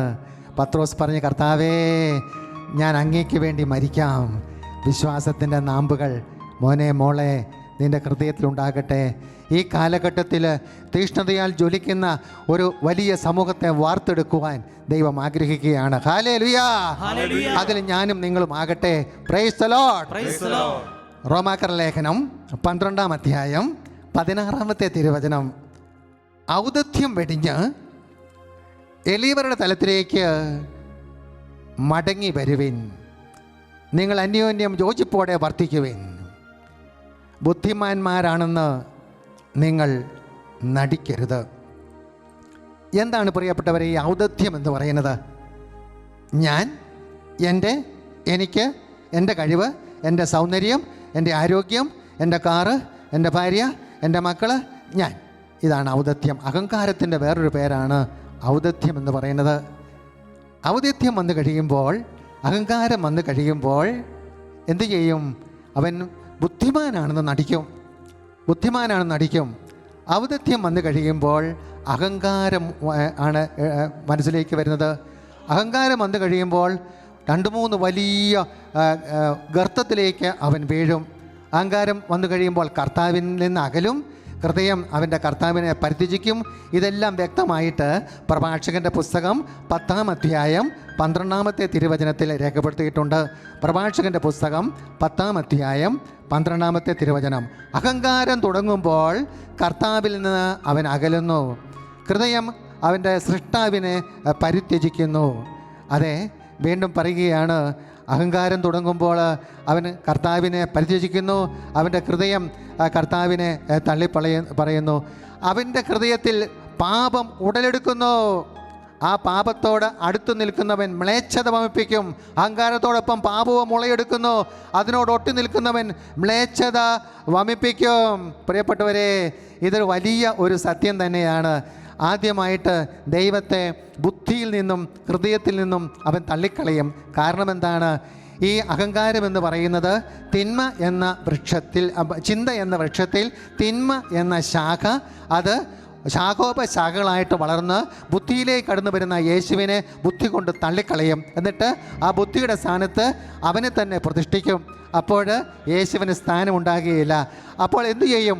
ആ സമയത്ത് തന്നെ അവൻ്റെ ഹൃദയം അവൻ്റെ സൃഷ്ടാവിനെ ഹൃദയത്തിൽ നിന്നും തള്ളിക്കളയും. ഹൃദയത്തിൽ നിന്നും ബുദ്ധിയിൽ നിന്നും തള്ളിക്കളയുമ്പോൾ, ഹൃദയം ശൂന്യമാകുമ്പോൾ ഉടൻ തന്നെ സാത്താൻ അവിടെ കയറി വരും. ശൂന്യമായി കിടക്കുന്നിടത്തേക്കാണ് സാത്താൻ കയറി വരുന്നത്. സാത്താൻ കയറി വന്ന ശേഷം അവൻ എല്ലാത്തരം തിന്മയിലേക്കും അവനെ നയിക്കും. വീണ്ടും അവൻ പാപത്തോട് ഒട്ടി നിൽക്കുമ്പോൾ എല്ലാത്തരം മ്ലേച്ഛ പ്രവൃത്തികളിലേക്കും അവൻ പോകും. എല്ലാത്തരം മ്ലേച്ഛ പ്രവൃത്തി. അതുകൊണ്ടാണ് പരിശുദ്ധയമ്മ കഞ്ചിക്കോട് നൽകിയ ശുശ്രൂഷകൾ എടുത്തു പറയുന്നുണ്ട്, അശുദ്ധ പാപത്തിൻ്റെ അടിമത്തം സ്വീകരിച്ച മാനവകുലം വിസർജന കുഴിയേക്കാൾ നാറുന്നു. അമ്മ പറയുന്നതാണ് അശുദ്ധ പാപത്തിൻ്റെ. വീണ്ടും ലൈംഗിക ദാഹം ദുഷിച്ച ജലപ്രവാഹം പോലെ മാനവ മക്കളിലേക്ക് ഒഴുകിയിറങ്ങിയിരിക്കുന്നു. അതിൻ്റെ ഹരത്തിൽ അനേകര് ജീവിതം ഒരു ഹരമായി സ്വീകരിച്ചിരിക്കുന്നു. മാധ്യമങ്ങൾ ജഡത്തേക്കാൾ ഉപരി ആത്മാവിനെ നശിപ്പിച്ചു കൊണ്ടിരിക്കുന്നു. പ്രിയപ്പെട്ടവരെ, സ്വർഗം കേഴുകയാണ്. ആരെങ്കിലും മധ്യസ്ഥം പ്രാർത്ഥിക്കോ? അവരെ വീണ്ടെടുക്കുവാനായിട്ട് അമ്മ കണ്ണീരോടുകൂടി വിലപിക്കുകയാണ് ചെയ്യുന്നത്. അതോടൊപ്പം തന്നെ അവനെ അസ്ഥികൂടം എന്നാണ് സ്വർഗം വിളിക്കുന്നത്. ദൈവത്തെ തള്ളിക്കളഞ്ഞ ഒരു വ്യക്തിയെ അസ്ഥികൂടം എന്നാണ് മാതാവ് വെളിപ്പെടുത്തുന്നത്. എങ്ങനെയാണ്? ദൈവ തിരുമനസ്സിന് വിധേയപ്പെടാൻ സാധിക്കാതെ അഹങ്കാരം കൊണ്ട് അസ്ഥികൂടം പോലെ ബലം പിടിച്ച ഹൃദയം. മാതാവിൻ്റെ സന്ദേശത്തിൽ അമ്മ എടുത്ത് പറയുന്നുണ്ട്, ദൈവ തിരുമനസ്സിന് കീഴ്വഴങ്ങുവാൻ നിവൃത്തിയില്ല. ദൈവ തിരുമനസ്സിന് കീഴ്വഴങ്ങാൻ നിവൃത്തിയില്ലാത്ത എൻ്റെ പുത്രീപുത്രന്മാരെ ഓർത്ത് ഞാൻ ദുഃഖിക്കുന്നു. അമ്മ എടുത്തെടുത്ത് പറയുന്ന ഒരു സന്ദേശമാണ്. ദൈവ തിരുമനസ്സിന് കീഴ്വഴങ്ങുവാൻ സാധ്യമെന്ന് പറഞ്ഞാൽ ബുദ്ധിയിൽ വിശ്വാസമുണ്ട്, പക്ഷേ ഹൃദയത്തിൽ വിശ്വാസമില്ല. അമ്മ പറയുന്നത് ഹൃദയത്തിലും വിശ്വാസം ഉണ്ടായിരിക്കണം. ചിന്തയും ഭാവനയും ദുഷിക്കാതെ യേശുവിനെ നാഥനും രക്ഷകനുമായി സ്വീകരിക്കണം. അതെ, ദൈവ തിരുമനസ്സിനോട് വിധേയപ്പെടാൻ സാധിക്കാതെ എൻ്റെ പുത്രീപുത്രന്മാരെ ഓർത്ത് ഞാൻ ദുഃഖിക്കുന്നു. കാരണം ആത്മീയ ശൂന്യതയാണ്, ആന്തരിക ശൂന്യതയാണ് ഇതിന് കാരണം. ഇന്ന് അനേകർ ആന്തരിക ശൂന്യതയിൽ, ആത്മീയ ശൂന്യതയിൽ ജീവിക്കുന്നവരുണ്ട്. പള്ളി പോകുന്നുണ്ട്, ക്രിസ്ത്യാനിയാണോ ക്രിസ്ത്യാനിയാണ്, കുർബാനയ്ക്ക് പോകുന്നുണ്ടോ കുർബാനയ്ക്ക്, പക്ഷേ ഉള്ള ശുഷ്കമാണ്. അല്ല, ഉള്ളിൽ ഈശോ വസിക്കണം, ബുദ്ധിയിലല്ല. ബുദ്ധിയിൽ വസിക്കുന്ന ഒരുപിടി ക്രിസ്ത്യാനികളുണ്ട്. മോനെ, ബുദ്ധിയിലല്ല വസിക്കേണ്ടത്, ഈശോ ഹൃദയമാണ് ആഗ്രഹിക്കുന്നത്. അതുകൊണ്ട് നീ നിൻ്റെ അഹങ്കാരം എന്നുള്ള ആ മേഖലയിൽ നിന്നും നീ തിരികെ വരണം. അതോടൊപ്പം തന്നെ സങ്കീർത്തകൻ 75:4-5 വചനത്തിൽ പറയുന്നുണ്ട്, ഈ അഹങ്കാരം വന്നു കഴിയുമ്പോൾ സാത്താൻ അവൻ്റെ ഉള്ളിലേക്ക് കടന്നു വരും. വൻപ് പറയരുത് എന്ന് അഹങ്കാരിയോടും കൊമ്പ് ഉയർത്തരുത് എന്ന് ദുഷ്ടനോടും ഞാൻ പറയും. വൻപ് പറയരുത് എന്ന് അഹങ്കാരിയോടും കൊമ്പ് ഉയർത്തരുത് എന്ന് ദുഷ്ടനോടും ഞാൻ പറയും. സ്വർഗത്തിനെതിരായി, ആകാശത്തിനെതിരായി നീ വൻപ് പറയരുത്, നീ കൊമ്പ് ഉയർത്തരുത്, ഗർവോടുകൂടി സംസാരിക്കരുത്. പ്രിയപ്പെട്ടവരെ, സാത്താൻ ഒരു മനുഷ്യൻ്റെ ഉള്ളിൽ വന്നു കഴിയുമ്പോൾ അവൻ ആദ്യമായിട്ട് ചെയ്യുന്നത് അവൻ്റെ ബുദ്ധിയെ സ്വാധീനിച്ച് ആ ബുദ്ധിയുടെ മേഖലയിൽ കടന്നു വരുന്ന വചനം തള്ളിക്കളഞ്ഞിട്ട് ബുദ്ധിയിൽ സാത്താൻ കയറി പ്രവർത്തിക്കും. എന്നിട്ട് എല്ലാത്തരം തിന്മയുടെ ശാഖകളും അവിടെ അവൻ വിന്യസിപ്പിക്കും. എന്നിട്ട് പാപത്തിൻ്റെ ചെളിക്കുണ്ടിലേക്ക് ഒരു മനുഷ്യന് എവിടെയാണോ ബലഹീനതയെന്ന് സാത്താൻ അറിയാം. അവനെ തന്ത്രപൂർവ്വം നയിച്ച് ജീവിതത്തെ വെറുക്കുവാൻ, ദൈവത്തെ വെറുക്കുവാൻ പ്രേരിപ്പിച്ചുകൊണ്ട് എല്ലാവിധ നാശത്തിലേക്കും തിന്മയിലേക്കും അവൻ നയിക്കുക തന്നെ ചെയ്യും. അതാണ് സാത്താൻ. അവൻ ചെയ്യുന്ന പരിപാടി വൻപ് പറയും. എന്നിട്ട് എനിക്ക് അല്ലാതെ ദൈവത്തിൻ്റെ സഹായത്താലാണ്, ദൈവം അനുഗ്രഹിച്ചത് കൊണ്ടാണ് ഒരിക്കലും അവൻ പറയുകയില്ല. ദൈവത്തിൻ്റെ സഹായം വേണ്ട, എനിക്ക്. പ്രിയപ്പെട്ടവരെ, ഒരു വ്യക്തിയുടെ സംസാരത്തിൽ എനിക്കെന്ന് കൂടെ വരികയാണെങ്കിൽ ഓർത്തോ, അവൻ്റെ ബുദ്ധിയിൽ മാത്രമാണ് തമ്പുരാൻ നിൽക്കുന്നത്, അവൻ്റെ ഹൃദയത്തിൽ വന്നിട്ടില്ല. നാം പറയേണ്ടത് ഇങ്ങനെയാണ്, ദൈവസഹായത്താൽ, ഈശോ അനുഗ്രഹിച്ചാൽ എനിക്കിത് ലഭിച്ചിരിക്കുന്നു. അങ്ങനെ നമ്മൾ എളിമയോടുകൂടി പറയണം. വൻപ് പറയരുത്. വീണ്ടും പറയാണ്, നീ സ്വർഗത്തിനെതിരായിട്ട് കൊമ്പ് ഉയർത്തരുത്. സാത്താൻ എന്ത് ചെയ്യും? അഹങ്കാരമെന്ന ആ തിന്മയിലൂടെ ദൈവത്തെയും ദൈവിക നിയമങ്ങളെയും ദൈവിക പ്രവർത്തനങ്ങളെയും അവൻ ശക്തമായിട്ട് വിമർശിക്കും.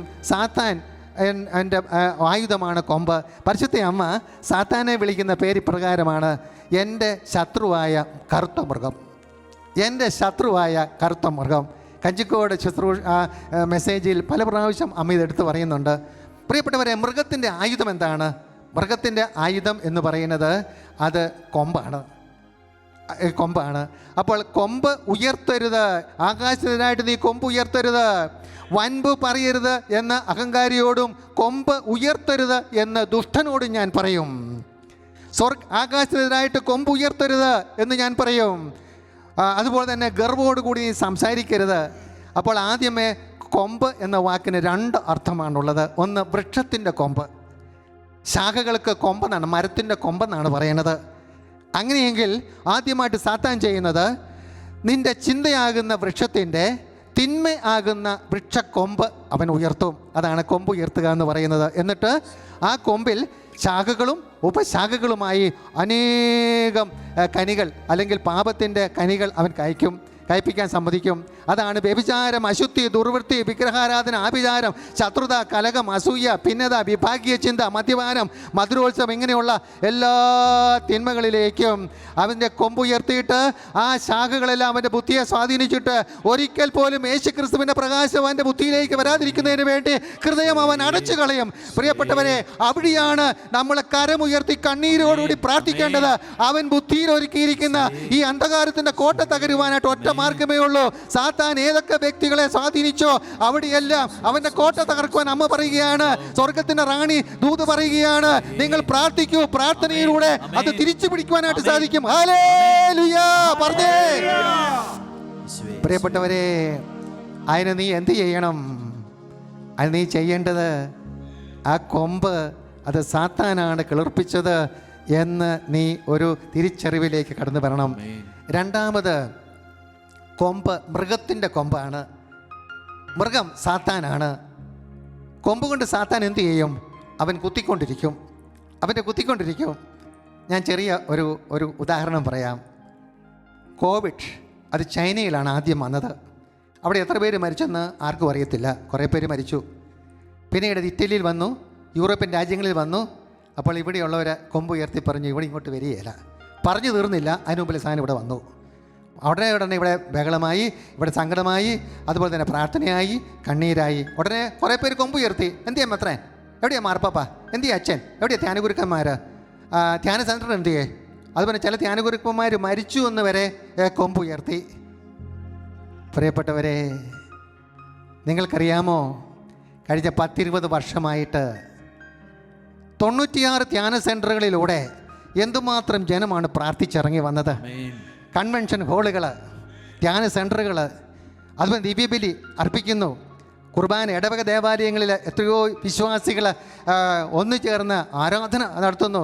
അതുപോലെ തന്നെ കഞ്ചിക്കോട് ഞാൻ ഓർക്കുകയാണ്, 1999 ഓഗസ്റ്റ് 15 നൽകിയ സന്ദേശത്തിൽ മാധവ് പറയാണ്, നിങ്ങളുടെ മാതൃരാജ്യമായ ഇന്ത്യക്ക് വേണ്ടി പ്രാർത്ഥിക്കുവിൻ. ഇന്ത്യ സാത്താൻ്റെ കരവലയത്തിലാണ്. കഴിഞ്ഞ 10-24 വർഷമായിട്ട് എത്രയോ കൺവെൻഷനുകളിൽ, ധ്യാനങ്ങളിൽ, അതുപോലെ മരിയൻ ധ്യാനങ്ങളിൽ, മരിയൻ ശുശ്രൂഷകളിലൊക്കെ അനേകർ ഇത് പറഞ്ഞ് പ്രാർത്ഥിക്കുകയായിരുന്നു ഇന്ത്യക്ക് വേണ്ടി. അതുകൊണ്ട് എന്ത് വേണ്ടി? ഈ പ്രാർത്ഥന വൃഥാവിൽ പോയിട്ടില്ല. അത് കേരളത്തിന് ചുറ്റും, ഇന്ത്യക്ക് ചുറ്റും വലിയ ഒരു കോട്ടയായി തീർന്നു. അതുകൊണ്ട് എന്ത് വേണ്ടി? വലിയ പ്രത്യാഘാതമൊന്നുമില്ലാതെ അതെങ്ങനെ നിൽക്കുകയാണ് ആ വലിയ വ്യാധി. ഇത് എത്ര പേർ അംഗീകരിക്കുന്നുണ്ട്? ഉടനെ ഇവിടെ കൊമ്പ് ഉയർത്തി. അത് ഞങ്ങൾ ജീരകവെള്ളം കുടിച്ചിട്ടാണ്, ഞങ്ങൾ ചുക്കുവെള്ളം കുടിച്ചിട്ടാണ്, ഞങ്ങൾ ഇഞ്ചി വെള്ളം കുടിച്ചിട്ടാണ്, ഞങ്ങൾ കുരുമുളക് തിന്നിട്ടാണ്, ഞങ്ങൾ ഇഞ്ചി തിന്നിട്ടാണ്, മഞ്ഞൾ തിന്നിട്ടാണ്. ഇതിങ്ങനെ പറഞ്ഞുകൊണ്ടിരിക്കും. ഒരിക്കൽ പോലും ദൈവസഹായമെന്ന് പറയുകയില്ല. അതുകൊണ്ടാണ് കൊമ്പ് ഉയർത്തരുതെന്ന് സാത്താനോട് ദൈവം കൽപ്പിച്ചിട്ടുണ്ട്. അതുകൊണ്ട് പ്രിയപ്പെട്ടവരെ, നമ്മൾ പ്രാർത്ഥിച്ചാൽ സാത്താൻ്റെ കൊമ്പ് ഒടിക്കാനായിട്ട് സാധിക്കും. കൈകൾ ഉയർത്തി 3 പ്രാവശ്യം ഹല്ലേലൂയ പറഞ്ഞേ.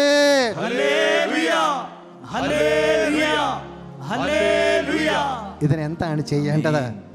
ഇനി ചെയ്യേണ്ടതാണ് മാനസാന്തരം, ഹൃദയപരിച്ഛേദനം, രക്തം പൊടിയുന്ന ആത്മീയ സഹനം. അതോടൊപ്പം തന്നെ ഹൃദയം നുറുങ്ങണം. വചനം കേട്ടുകൊണ്ടിരുന്നപ്പോഴത്തേനും ജനം ചോദിച്ചു, പ്രഭോ ഞങ്ങൾ എന്താണ് ചെയ്യേണ്ടത്? ഹൃദയം നുറുങ്ങി എന്ന് പറഞ്ഞാൽ എന്താണ് അർത്ഥം? അതിന് 3 അർത്ഥമാണുള്ളത്. ഹൃദയം നുറുങ്ങുക എന്ന് പറഞ്ഞാൽ അതിന് 3 അർത്ഥങ്ങളാണുള്ളത്. ഒന്ന്, നിൻ്റെ ചിന്താഗതിയിൽ ഒരു മാറ്റം വരുത്തണം. ഏശയ്യായുടെ പുസ്തകം 55:7. ഏശയ്യ 55:7 ഇപ്രകാരം നാം വായിക്കുന്നുണ്ട്, ദുഷ്ടൻ തൻ്റെ മാർഗവും അധർമ്മി തൻ്റെ ചിന്താഗതിയും. ആ വചനം പ്രധാനപ്പെട്ടതാണ്. ദുഷ്ടൻ തൻ്റെ മാർഗവും അധർമ്മി തൻ്റെ ചിന്താഗതിയും ഉപേക്ഷിക്കട്ടെ. എന്ന് പറഞ്ഞാൽ ഗതി വിട്ട ചിന്ത, ആ ചിന്ത ഉപേക്ഷിക്കട്ടെ. അവിടുത്തെ കരുണ ലഭിക്കേണ്ടതിന് അവൻ കർത്താവിലേക്ക് തിരിയട്ടെ, നമ്മുടെ ദൈവത്തിലേക്ക് തിരിയട്ടെ. അവിടുന്ന് ഉദാരമായി ക്ഷമിക്കും. അതാണ് ആദ്യം ഈ മാനസാന്തരത്തിൻ്റെ ലക്ഷണമെന്ന് പറയുന്നത്. അവൻ്റെ ചിന്താഗതിയിൽ ഒരു മാറ്റം വരണം എന്ന് പറഞ്ഞാൽ അവൻ്റെ ചിന്തയിൽ തിന്മയെന്ന ആ ശാഖ അത് പടർന്ന് പന്തലിച്ച് അവൻ്റെ ബുദ്ധിയെ സ്വാധീനിച്ചിരിക്കുന്നത് അവൻ വെട്ടുക തന്നെ ചെയ്യണം. വചനമാകുന്ന ആ വാൾ ഉപയോഗിച്ച് യേശുക്രിസ്തുവിൻ്റെ നാമത്തിൽ നീ വെട്ടുക തന്നെ ചെയ്യണം. അതിന് വേണ്ടിയിട്ടാണ് നിനക്ക് വേണ്ടി മുൾമുടി ധരിച്ചുകൊണ്ട് കർത്താവ് കഠോരമായ വേദന ഏറ്റെടുത്തത്. നിൻ്റെ ചിന്താഗതിയിൽ അവിടുന്ന് മാറ്റം വരുത്തുവാനായിട്ട് ആഗ്രഹിക്കുകയാണ്. അങ്ങനെ മാറ്റം വരുത്തിയാൽ, പ്രിയപ്പെട്ടവരെ, അങ്ങനെ നീ മാറ്റം വരുത്തിയാൽ അതൊരു ആത്മീയ തല സഹനമാണ്. നിൻ്റെ ചിന്താഗതിയിൽ മാറ്റം വരുത്തുക, അതാണ് ഹൃദയ പരിച്ഛേദനം സ്വീകരിക്കുക, ഹൃദയം നുറുങ്ങുക എന്നൊക്കെ പറയുന്നത്. അത് നിൻ്റെ ചിന്താഗതിയിൽ ഒരു വലിയ ഒരു മാറ്റം ദൈവം ആഗ്രഹിക്കുകയാണ് ചെയ്യുന്നത്. രണ്ടാമതായിട്ട് നിൻ്റെ ദുഷ്ട മനസാക്ഷിയെ നീ വെടിപ്പുള്ളതാക്കി തീർക്കണം. ഹെബ്ര 10:22. നിൻ്റെ ദുഷ്ടമനസാക്ഷിയിൽ നിന്ന് ഹൃദയം വെടിപ്പുള്ളതാക്കുകയും ശരീരം ശുദ്ധജലത്തിൽ കഴുകുകയും വേണം. എന്ന് പറഞ്ഞാൽ എന്താണ്? നീ പാപത്തോട് വിട പറയണം. പഴയ സാഹചര്യങ്ങളിലേക്ക് നീ പോകരുത്. ശരീരം ശുദ്ധജലത്താൽ കഴുകുക എന്ന് പറഞ്ഞാൽ നീ മാമോദീസ സ്വീകരിച്ചിട്ടില്ല എങ്കിൽ നീ മാമോദീസ സ്വീകരിക്കണം. നീ മാമോദീസ സ്വീകരിച്ച വ്യക്തിയാണെങ്കിൽ കുമ്പസാരക്കൂട്ടിൽ പാപമോചന വേദിയിൽ നീ പാപങ്ങൾ ഏറ്റുപറഞ്ഞ് നീ നിന്റെ ശരീരത്തെയും മനസ്സിനെയും ദൈവത്തിൻ്റെ കരുണയുടെ ജലം കൊണ്ട് നീ കഴുകണം. ഹല്ലേലൂയ! അതാണ് ശരീരം ശുദ്ധജലത്തിൽ കഴുകുക എന്ന് പറയുന്നത്. അതോടൊപ്പം തന്നെ യേശുവിൻ്റെ ശരീര രക്തങ്ങൾ സ്വീകരിച്ച് അവൻ്റെ ഹൃദയത്തിൽ നിന്നൊഴുകുന്ന കരുണയുടെ ജലം കൊണ്ട് നിന്റെ ആത്മാവിനെയും മനസ്സിനെയും ജീവിതത്തെയും അതിൻ്റെ ചിന്താഗതിയെയും നീ കഴുകണം. അതാണ് ശുദ്ധജലത്തിൽ കഴുകുക എന്ന് പറയുന്നത്. മാമോദീസ സ്വീകരിച്ച നീ മാമോദീസ വ്രതങ്ങൾ നീ ഏറ്റെടുക്കണം. മൂന്നാമതായിട്ട് നീ മരിക്കണം. എന്ത്? സങ്കീർത്തനം 116:15 പറയുന്നു, തൻ്റെ വിശുദ്ധരുടെ മരണം കർത്താവിന് പ്രീതികരമാണ്. എന്താണ് മരണം? നീ കുരിശിൻ ചുവട്ടിൽ നിനക്ക് വേണ്ടി മരിക്കണം. നിൻ്റെ ചിന്താഗതി, നിനക്ക് ദൈവം തന്നിരിക്കുന്ന സ്വാതന്ത്ര്യമാണ്. അതിൽ നീ തിന്മ, മരണം എന്നുള്ള ശാഖ വളർത്തി എങ്കിൽ അത് മാറ്റിക്കളഞ്ഞുകൊണ്ട് ജീവൻ, നന്മ എന്നുള്ള ശാഖ നീ വളർത്തണം. അത് ബുദ്ധിയെ ചൂട് നിൽക്കുമ്പോൾ നിൻ്റെ വചനം നിൻ്റെ ഹൃദയത്തിലേക്ക് നിങ്ങൾ കടന്നു വരും. അത് ആ ഹൃദയത്തിൽ ഈശോയ്ക്ക് സ്ഥാനം കിട്ടുക തന്നെ ചെയ്യും. പ്രിയപ്പെട്ടവരെ, അതാണ് കർത്താവ് ആഗ്രഹിക്കുന്നത്. അതെ, നീ പശ്ചാത്തപിക്കണം. ഈ കോവിഡിൻ്റെ ദുരിത കാലഘട്ടങ്ങളിൽ ഏറ്റവും ശക്തമായിട്ട് സ്വർഗം ആവശ്യപ്പെടുന്നത്, മകനെ, നിൻ്റെ ഹൃദയം നുറുങ്ങണം. നിൻ്റെ ചിന്താഗതിയിൽ മാറ്റം വരുമ്പോൾ, നിങ്ങൾക്കറിയാമോ, സംഖ്യയുടെ പുസ്തകത്തിൽ മഹാമാരി വന്നപ്പോൾ മോശ ദൈവജനത്തിന് വേണ്ടി പ്രാർത്ഥിച്ചു. അതോടൊപ്പം തന്നെ അഹ്റോനോട് പറഞ്ഞു, നീ ബലിപീഠത്തിൽ നിന്ന് ദീപം എടുത്തുകൊണ്ട് ധൂപകലശവുമായിട്ട് ജനത്തിൻ്റെ പക്കലേക്ക് ഓടി അവരെ വിശുദ്ധീകരിക്കുക എന്ന് പറഞ്ഞാൽ ധൂപം വീശാനല്ല പറഞ്ഞത്, പിന്നെ പ്രാർത്ഥനയുടെ ധൂപം എടുക്കുക, എന്നിട്ട് അവരെ വിശുദ്ധീകരിക്കുക, പ്രാർത്ഥിപ്പിക്കാൻ പഠിപ്പിക്കുക, എന്നിട്ട് മനസ്തപിക്കുവാനായിട്ട്, പശ്ചാത്തപിക്കുവാനായിട്ട്. ബൈബിൾ പറയുന്നു, അവർ പ്രാർത്ഥിച്ചു, പാപങ്ങളെ ചങ്കത്തടിച്ച് നിലവിളിച്ച് പ്രാർത്ഥിച്ചു, അവർ പാപങ്ങളെ ഓർത്ത് പശ്ചാത്തപിച്ചു. മഹാമാരി അവിടെ നിലച്ചു. പ്രിയപ്പെട്ടവരെ, നിലയ്ക്കും. ഇനിയും അനേകരുടെ ഹൃദയം കീറേണ്ടതുണ്ട്, അനേകരുടെ ഹൃദയം നുറുങ്ങേണ്ടതുണ്ട്. അതേ ബുദ്ധിയിൽ ദൈവത്തെ വഹിച്ചുകൊണ്ട് ദൈവത്തെ കബളിപ്പിച്ച് നടക്കുന്ന ഈ പ്രവണത തീരേണ്ട കാലഘട്ടത്തിലേക്ക് ദൈവം 1-ാം മണി മുഴങ്ങിയിരിക്കുകയാണ്. ആ മണിമുഴക്കം ശ്രവിച്ചുകൊണ്ട് വലിയ ഒരു കാര്യത്തിന് വേണ്ടിയിട്ട്, ജനസമൂഹത്തെ വാർത്തെടുക്കുന്നതിന് വേണ്ടി സ്വർഗം കനിഞ്ഞു നൽകിയ ഈ അടയാളങ്ങൾ സ്വീകരിച്ചുകൊണ്ട്, കാലത്തിൻ്റെ അടയാളം സ്വീകരിച്ചുകൊണ്ട്, മകനെ, ഇനിയും ബുദ്ധിയിൽ കർത്താവിനെ നിർത്താതെ നിന്റെ ഹൃദയത്തിലേക്ക് നീ ഇറക്കിക്കൊണ്ടുവരിക. അതുകൊണ്ടാണ് മകനെ, കഹജിക്കോട് ശുശ്രൂഷയിൽ മാതാവ് എടുത്തു പറയുന്ന ഒരു കാര്യമുണ്ട്, മോനെ, നിന്റെ പാപം എത്ര വലുതായാലും ശരി, നീ എത്രമാത്രം തമ്പുരാനെ ദ്രോഹിച്ചാലും ശരി, നിന്റെ ഹൃദയത്തിൽ ദൈവസ്നേഹമുണ്ടാകുകയും അതോടൊപ്പം ദൈവസ്നേഹത്തിൽ ആശ്രയിക്കുകയും നിന്റെ ഹൃദയത്തിൽ അനുതാപം ഉണ്ടാകുകയും ചെയ്താൽ, എന്ന് പറഞ്ഞാൽ നിന്റെ വൃക്ഷത്തിൻ്റെ ആ തിന്മയുടെ ശാഖ വെട്ടാൻ നീ തയ്യാറായാൽ രക്ഷ നീ അനുഭവിക്കുക തന്നെ ചെയ്യും. ഹല്ലേലൂയാ, ഹല്ലേലൂയാ. അത് നിന്റെ ചിന്താഗതിയിൽ ഒരു മാറ്റം വരുത്തിയാൽ മതി. നിന്റെ ചിന്താഗതിയിൽ മാറ്റം വരുത്തിയാൽ മതി. നീ ഇത് തയ്യാറാണോ? നീ ഇതുവരെ തയ്യാറാണോ? തയ്യാറാണെങ്കിൽ കൈകൾ ഉയർത്തി 3 പ്രാവശ്യം ഹല്ലേലൂയ പറഞ്ഞേ. ഹല്ലേലൂയ, ഹല്ലേലൂയ. പ്രിയപ്പെട്ടവരെ, മാതാവ് വീണ്ടും പറയുകയാണ്, ലോകം നൽകുന്ന ക്ഷണിക സുഖത്തിൽ തീരാനായിട്ടുള്ളതല്ല മോനെ നിന്റെ ഈ ജീവിതം. ലോകം തരുന്ന ക്ഷണിക സുഖത്തിൽ തീരാനുള്ളതല്ല ഈ ജീവിതം. അത് യേശു ക്രിസ്തുവിൻ്റെ തിരുരക്തത്തിൻ്റെ വിലയും നിത്യതയിലേക്കുള്ള വിളിയുമാണ്. ഹല്ലേലൂയാ. ആത്മരക്ഷയാണ് പ്രധാനപ്പെട്ടത്. ലോകം തരുന്ന ജഡിക സുഖത്തിലും അതുപോലെ ധ്യാനിക്കാൻ പോകുമ്പോൾ കിട്ടുന്ന ചെറിയ ചെറിയ അനുഗ്രഹത്തിൻ്റെ തീരാനുള്ളതല്ല നിൻ്റെ ജീവിതം എന്ന് പറയുന്നത്. പിന്നെയോ അത് തിരുരക്തത്തിൻ്റെ വിലയും നിത്യതയിലേക്കുള്ള വിളിയുമാണെന്നുള്ള തിരിച്ചറിവ് മോനെ നിനക്കുണ്ടായിരിക്കണം. അവസാനമായി ഒരു കാര്യം കൂടെ പറഞ്ഞുകൊണ്ട് ഞാൻ അവസാനിപ്പിക്കുകയാണ്. ഒരു കാര്യം കൂടെ ഞാൻ പറയുകയാണ്. ശൂന്യമായി വന്ന് ശൂന്യമായി ജീവിച്ച് ശൂന്യത നൽകിക്കൊണ്ട് ശൂന്യതയിലേക്ക് പോകരുതേ. ദൈവത്തെ നിന്ദിക്കുന്നവരെ, യുക്തിവാദികളെ, അസന്മാർഗികളെ, തമ്പുരാൻ നിങ്ങളോട് പറയുകയാണ്, ശൂന്യതയിൽ നിന്ന് വന്ന് ശൂന്യമായി ജീവിച്ച് ശൂന്യത ഭൂമിയിൽ അവശേഷിപ്പിച്ചിട്ട് നീ ശൂന്യതയിലേക്ക് പോകരുതേ. നീ ദൈവത്തിൽ നിന്ന് വന്നതാണ്. ജീവൻ്റെ ഉറവിടം ദൈവമാണ്. നിൻ്റെ ഉള്ളിൽ ആ ജീവൻ്റെ ചൈതന്യം നിക്ഷേപിച്ചിരിക്കുന്ന ദൈവമാണ്. നീ ആ സത്യം അംഗീകരിക്കണം. ദൈവത്തിൽ നിന്ന് വന്ന് ദൈവത്തോടൊപ്പം ജീവിച്ച് ഈ ഭൂമിയിൽ അനുഗ്രഹം പ്രദാനം ചെയ്ത് അടുത്ത തലമുറയ്ക്ക് അനുഗ്രഹം കൊടുത്ത് ദൈവത്തിൽ വിലയം പ്രാപിക്കേണ്ടവനാണ് മോനെ. നീ ഈ ജീവിതം നശിപ്പിച്ച് കളയരുതേ. സാത്താൻ തരുന്ന വ്യർത്ഥ ജിജ്ഞാസയിൽ നിൻ്റെ ജീവിതം നീ അവസാനിപ്പിക്കരുത്. കഞ്ചിക്കോട് ശുശ്രൂഷയിൽ എടുത്തെടുത്ത് മാതാവ് പറയുന്ന ഒരു കാര്യം ഇതാണ്. 51 സന്ദേശത്തിൽ എടുത്തെടുത്ത് പറയുന്ന ഒരു കാര്യം ഇതാണ്. പ്രിയപ്പെട്ടവരെ, അത് ലോകത്തോട് പറയുവാനായിട്ട് ഇതാ മനോഹരമായ ഒരു ശുശ്രൂഷ തലം കർത്താവ് ഇരിക്കുകയാണ്. 51 സന്ദേശങ്ങൾ. അത് മാതാവ് ഈ കാലഘട്ടത്തിൻ്റെ ഒരു വലിയ ആഗ്രഹമായിട്ട് ഹെക്കേന എന്നുള്ള ഈ ആത്മീയ പ്ലാറ്റ്ഫോമിലൂടെ കർത്താവ് ഇന്ന് നമുക്ക് തരികയാണ്. ദൈവത്തിനെന്തോ പദ്ധതിയുണ്ട് പ്രിയപ്പെട്ടവരെ, ദൈവത്തിനെന്തോ വൻ പദ്ധതിയുണ്ട് പ്രിയപ്പെട്ടവരെ. നമ്മൾ അതിനാണ് കാത് ഓർക്കേണ്ടത്.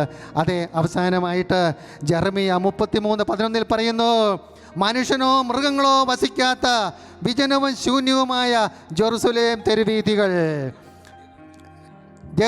തിരുവീഥികളിൽ, അതെ, മനുഷ്യനോ മൃഗങ്ങളോ വസിക്കാത്ത ആ ജെറുസലേം തിരുവീഥികളിൽ ഇന്നിപ്പോൾ ആത്മീയ ശുശ്രൂഷകളെല്ലാം നിശ്ചലമായില്ലേ? ധ്യാന സെൻ്ററുകൾ അടച്ചില്ലേ? ആത്മീയ ശുശ്രൂഷകളെല്ലാം നിശ്ചലമായില്ലേ? ദേവാലയങ്ങൾ അടച്ചില്ലേ? അതെ, മനുഷ്യനോ മൃഗങ്ങളോ വസിക്കാത്ത വിജനവും ശൂന്യവുമായ ജെറുസലേം പോലെ ആയില്ലേ സഭയുടെ ആത്മീയ ശുശ്രൂഷ രംഗങ്ങൾ? അവിടെ ഇതാ ദൈവം നമുക്ക് വേണ്ടി ഈ ആത്മീയ പ്രതലം ഇന്ന് ഒരുക്കിയിരിക്കുകയാണ്. അതിൻ്റെ ഗൗരവത്തോടുകൂടി, അതിൻ്റെ സ്നേഹത്തോടുകൂടി, അതിൻ്റെ ത്യാഗത്തോടുകൂടി ഈ ആത്മീയ പ്ലാറ്റ്ഫോമിനെ കാണണമേ. അത് ഞാൻ സ്നേഹത്തോടുകൂടി ഓർപ്പിക്കുകയാണ്. ദൈവം ഒരുക്കിയ ഒരു ആത്മീയ വിരുന്നാണ്. നിങ്ങൾ ഏത് ഭവനത്തിലിരുന്ന് ഇപ്പോൾ കൂടിയാലും ശരി, അനുഗ്രഹം നിങ്ങളിലേക്ക് ഒഴുകുകയാണ്. കാരണം ദൈവത്തിന് നമ്മളെക്കുറിച്ച് കരുതലുണ്ട്. 115:12 സങ്കീർത്തനം പറയുകയാണ്, കരുതലുണ്ട്.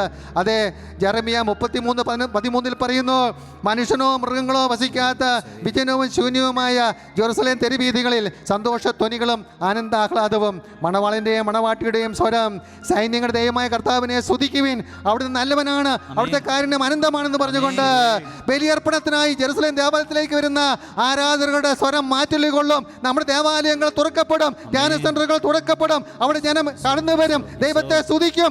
1000 സ്തുതിപ്പോൾ സ്വർഗത്തേക്ക് ഉയരും. നീ നിന്റെ ഹൃദയം ഒന്ന് കീറിയാൽ, നീ ഹൃദയ പരിവർത്തനം നടത്തിയാൽ, നീ ആത്മീയ തല സഹനമെടുത്താൽ, പ്രിയപ്പെട്ടവരെ, ഈ ആത്മീയ തലത്തിലുള്ള സഹനം എന്ന് പറയുന്നത് നിന്റെ തിന്മയാകുന്ന വൃക്ഷത്തിൻ്റെ ആ ചില്ല നീ വെട്ടുക എന്നുള്ളതാണ്.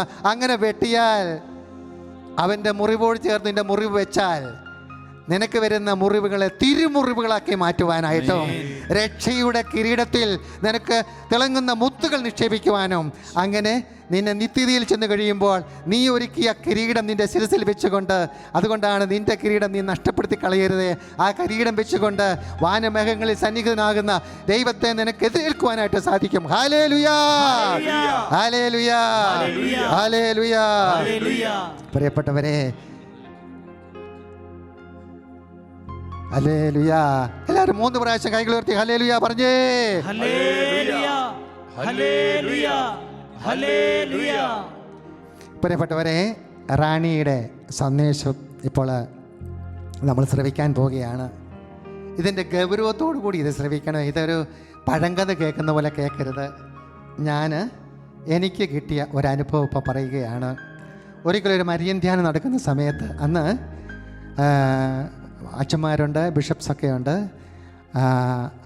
ആ സമയത്ത് റാണിക്ക് ധാരാളം, ആ ക്ലിപ്പ് ഞാൻ കൊണ്ടുവന്നിട്ടുണ്ട്. 20 വർഷങ്ങൾക്ക് മുമ്പ് നടന്ന ഒരു ധ്യാനമാണ്.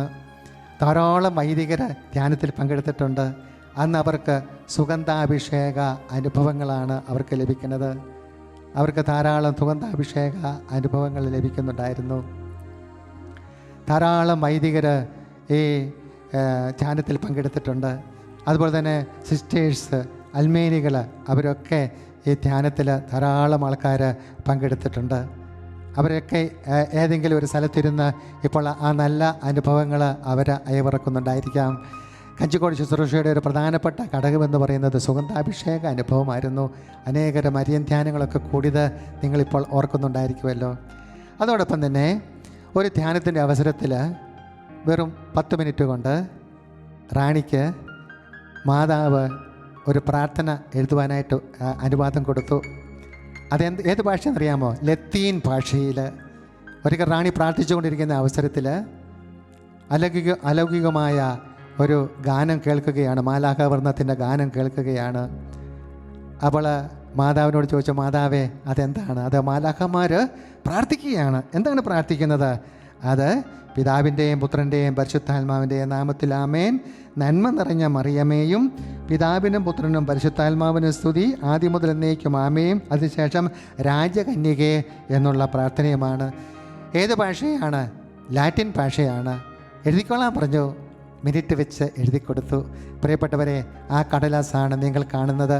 എനിക്ക് അതിശയം തോന്നി. കാരണം ഞങ്ങളൊക്കെ സെമിനാരിയിൽ ലത്തീൻ പഠിക്കാനായിട്ട് പെട്ട പാട് ഞങ്ങൾക്കേ അറിയത്തുള്ളൂ. ഇപ്പോൾ കേട്ടുകൊണ്ടിരിക്കുന്ന എൻ്റെ വൈദിക സുഹൃത്തുക്കൾക്കൊക്കെ അറിയാം ലത്തീൻ ഭാഷ പഠിക്കാനായിട്ട്. ഇത് ലത്തീനാണോ ഏത് ഭാഷയാണെന്ന് പോലും അറിയത്തില്ലാത്ത റാണി മിനിറ്റ് വെച്ച് അത് എഴുതി എൻ്റെ കൊണ്ട് തന്നു. അന്ന് ബത്തേരി രൂപതാധ്യക്ഷൻ ദെവന്യോസസ് പിതാവായിരുന്നു. പിതാവിൻ്റെ നേതൃത്വത്തിൽ വൈദികർ ആ രാജകന്യകയെ സാൽവേ റെജീന എന്നുള്ള പാട്ട് പാടിയതൊക്കെ അന്ന് ധ്യാനത്തിൽ പങ്കെടുക്കുന്നവരൊക്കെ ഓർക്കുന്നുണ്ടായിരിക്കാം. ഞാൻ പറഞ്ഞു വരുന്നത്, റാണി എവിടെയെങ്കിലും കുത്തിയിരുന്ന് റഫറൻസ് ഗ്രന്ഥം എടുത്തിട്ട് തല്ലിക്കൂട്ടിയതല്ല ഈ മെസ്സേജ്. ഇത് സ്വർഗത്തിൻ്റെ മെസ്സേജ് തന്നെയാണ്. നിങ്ങൾ അതിൻ്റെ ഭാഷയൊന്ന് നോക്കൂ. അതെ, ഇത് കണ്ടോ, ലത്തീൻ ഭാഷയിൽ അത് കൃത്യം രാജകന്യകയെ, അതുപോലെ തന്നെ പിതാവിനും പുത്രനും പരിശുദ്ധാത്മാവിനും സ്തുതി, ഇതൊക്കെയാണ് എഴുതി വച്ചിരിക്കുന്നത്. മനോഹരമായിട്ട്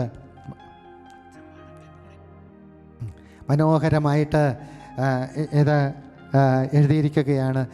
പ്രിയപ്പെട്ടവരെ, ഈ കടലാസ് ഇത് 20 വർഷം മുമ്പ് ഉണ്ടായിരുന്ന കടലാസ്. ഇത് എൻ്റെ കയ്യിൽ നിന്ന് നഷ്ടപ്പെട്ടു പോയി എന്നാണ് ഞാൻ കരുതിയത്. ഞാൻ ഒത്തിരി തേടി കണ്ടില്ല. ഈ ഷെക്കനയിൽ ഈ ആത്മീയ ശുശ്രൂഷയ്ക്കായിട്ട് വരുന്നതിൻ്റെ 3 ദിവസം മുമ്പ് എൻ്റെ ഫയലിൽ ഇത് പൊങ്ങി വന്നു. ഞാനിത് എടുത്തുകൊണ്ട് വരികയാണ് ചെയ്തത്. അത് ഒരു വ്യക്തിക്കെങ്കിലും ഈ മെസ്സേജ് സത്യമാണ് എന്നൊരു ബോധ്യം കിട്ടട്ടെ എന്ന് കരുതി പറഞ്ഞതാണ്. അതുപോലെ തന്നെ ധാരാളം വൈദികർ ഈ മരിയൻ ധ്യാനങ്ങളിൽ പങ്കെടുത്തിട്ടുണ്ട്. ധാരാളം വൈദികർ. അതെ, അവരൊക്കെ ഇപ്പോൾ പല സ്ഥലങ്ങളിലിരുന്നത് കാണുന്നതുണ്ട്. അവർക്കെല്ലാം സുഗന്ധാഭിഷേക അനുഭവങ്ങളുണ്ട്. എന്തുമാത്രം വൈദികരാണ് അന്ന് മരിയൻ ധ്യാനങ്ങളിൽ പങ്കെടുത്തത്. 20 വർഷങ്ങൾക്ക് മുമ്പ് 21 വർഷങ്ങൾക്ക് മുമ്പ് നടന്ന ചിത്രങ്ങളാണ്. എൻ്റെ കൊച്ചു വീഡിയോ ക്യാമറയിൽ ഞാൻ പകർത്തിയ ചിത്രങ്ങളാണ്. ചില വൈദികർ മരിച്ചു പോയിട്ടുണ്ട്. ഇപ്പം കണ്ട അച്ഛൻ മരിച്ചു പോയിട്ടുണ്ട്. തെക്കേലച്ഛനാണ്, അദ്ദേഹം മരിച്ചു പോയിട്ടുണ്ട്. സ്വർഗത്തിലിരുന്ന് ഈ ചിത്രം കാണുന്നുണ്ടായിരിക്കാം. അങ്ങനെ പലരും ഈശോയെ എന്തുമാത്രം. ഇത് നമ്മുടെ ആൻഡ്രൂസ് പിതാവാണ്. 20 വർഷം മുമ്പ് പിതാവ് ആ ധ്യാനത്തിലുണ്ടായിരുന്നത്. ഞങ്ങൾ നന്ദിയോടുകൂടി ഓർക്കുകയാണ്. അതിനുശേഷമാണ് പിതാവായത്. അന്ന് പിതാവാകുന്നതിന് മുമ്പ് അച്ഛനായിരിക്കുന്ന അവസരത്തിൽ എടുത്ത ചിത്രമാണത്. അന്ന് റാണി എന്നോട് പറഞ്ഞു, ഇതാ വന്നിരിക്കുന്ന ഒരു ആൻഡ്രൂസ് അച്ഛൻ ഇത് ഈ രൂപതയുടെ ബിഷപ്പാകാനായിട്ട് സാധ്യതയുണ്ട്. എനിക്കറിയത്തില്ലായിരുന്നു. എൻ്റെ ക്യാമറ ഞാൻ അപ്പോൾ തിരിച്ചു. അങ്ങനെയാണ് ബിഷപ്പിൻ്റെ ആ ഫോട്ടോ എടുക്കാനായിട്ട് സാധിച്ചത്. പ്രിയപ്പെട്ടവരെ, അനേകം വൈദികർ, അനേകം സിസ്റ്റേഴ്സ് ഈ മരിയൻ ധ്യാനത്തിൽ പങ്കെടുത്തിട്ടുണ്ട്. നന്ദി പറയുന്നു. അതുപോലെ തന്നെ സുഗന്ധാഭിഷേക അനുഭവം കഞ്ചിക്കോട് ശുശ്രൂഷയുടെ ഒരു വലിയ ഒരു കാര്യം തന്നെയാണ്. നമുക്കൊത്തിരി പ്രാർത്ഥനയോടുകൂടി മുൻവിധികളുണ്ടെങ്കിൽ മാറ്റണമേ. മുൻകാലങ്ങളിൽ പലരും പറഞ്ഞ മുൻവിധികളുണ്ടെങ്കിൽ മാറ്റണമേ. ഔദത്യം വെടിഞ്ഞ് എളിമയുടെ തലത്തിലേക്ക് കടന്നു വരുന്നവൻ ബുദ്ധിമാന്മാരാണെന്ന് നടിക്കരുതേ. നമുക്കൊത്തിരി പ്രാർത്ഥനയോടുകൂടി റാണിയുടെ ആ സന്ദേശം, അത് സ്വർഗത്തിൻ്റെ സന്ദേശം, മാതാവിൻ്റെ നിലവിളി നമുക്ക് കേൾക്കാം. ആവേ ആവേ അമ്മേ അമ്മേ അമലേ അമലേ മരിയേ ആവേ ആവേ അമ്മേ അമ്മേ അമലേ അമലേ മരിയേ.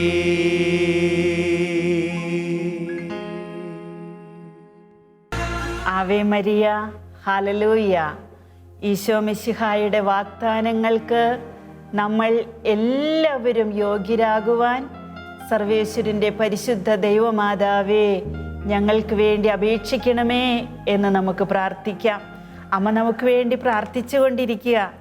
ഇന്ന് നമ്മൾ 29ാമത്തെ സന്ദേശത്തിൻ്റെ തുടർച്ചയാണ് ശ്രവിക്കുക.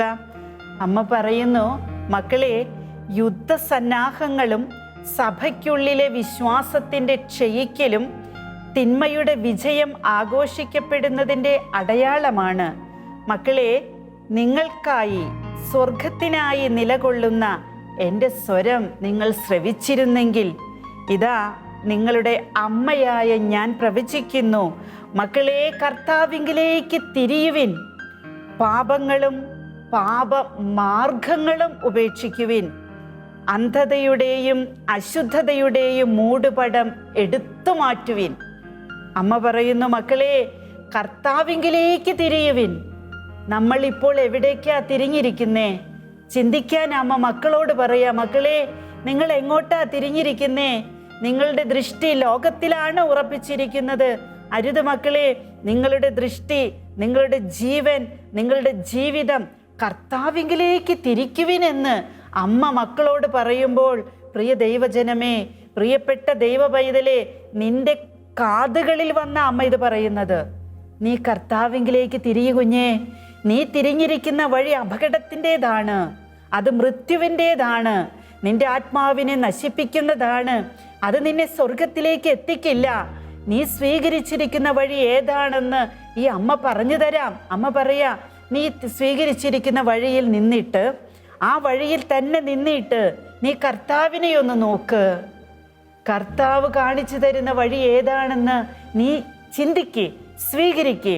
അതിൻ്റെ ഒരു വഴി അമ്മ പറഞ്ഞു തരുന്നു. പാപങ്ങളും പാപമാർഗങ്ങളും ഉപേക്ഷിക്കുവിൻ. പാപമാർഗങ്ങൾ ഉപേക്ഷിച്ചാലാണ് പാപത്തിൻ്റെ നിർമ്മാർജ്ജനം സംഭവിക്കുക. പാപം ഞാൻ ഉപേക്ഷിക്കുന്നു എന്ന് പറഞ്ഞിട്ട് ഒരു മദ്യപാനിയായ ഒരു വ്യക്തി, മദ്യപാനം പാപം തന്നെയാണ്, അതൊരു രോഗം മാത്രമല്ല, മദ്യപാനം പാപം തന്നെയാണ്. ആ മദ്യപിക്കുന്ന വ്യക്തി അതിൻ്റെ അടിമയായിത്തീരുന്നു. അവന് ദൈവം തന്നിരിക്കുന്ന ബോധത്തെ നഷ്ടപ്പെടുത്തുന്ന, സുബോധത്തെ നഷ്ടപ്പെടുത്തുന്ന വീര്യമുള്ള എന്ത് അവൻ കഴിക്കുന്നുവോ അവൻ്റെ സുബോധം നഷ്ടപ്പെടും. ദൈവം തന്നിരിക്കുന്നത് സുബോധമാണ്. ആ സുബോധം നഷ്ടപ്പെടുത്തുന്നതെല്ലാം പാപമാണ്. പാപത്തെ ഞാൻ ഉപേക്ഷിക്കുന്നു എന്ന് ഒരു വ്യക്തി പറഞ്ഞാൽ അതിൻ്റെ അർത്ഥം ആ മദ്യപിക്കുന്ന സാഹചര്യങ്ങളെ, മദ്യപിക്കാൻ പ്രേരിപ്പിക്കുന്ന വ്യക്തികളുമായുള്ള ബന്ധങ്ങളെ, സ്നേഹബന്ധമല്ല ഞാൻ ഉദ്ദേശിക്കുന്നത്, നമ്മെ പാപത്തിലേക്ക് നയിക്കുന്ന വ്യക്തികളുമായ ബന്ധത്തെ പോലും ഉപേക്ഷിക്കണം. ഇത് ഞാൻ പറയുമ്പോൾ ആരും തെറ്റിദ്ധരിക്കേണ്ട. ഈശോ പറഞ്ഞിട്ടില്ലേ എല്ലാവരെയും സ്നേഹിക്കാൻ? പിന്നെ എന്താ റാണി ഇങ്ങനെ പറയുന്നത് എന്നല്ല. ഞാൻ പറഞ്ഞത് സ്നേഹിക്കണം. ദൈവം പറഞ്ഞതുപോലെ, ഈശോ പറഞ്ഞതുപോലെ, ഈശോ കാണിച്ചു തന്നതുപോലെ, ദൈവം പറഞ്ഞ രീതി അനുസരിച്ച് എല്ലാവരെയും സ്നേഹിക്കണം. സ്നേഹത്തെക്കാൾ വലിയൊരു സുവിശേഷമില്ല. അതാണ് സുവിശേഷ നിയമങ്ങളുടെ സമാഹാരം.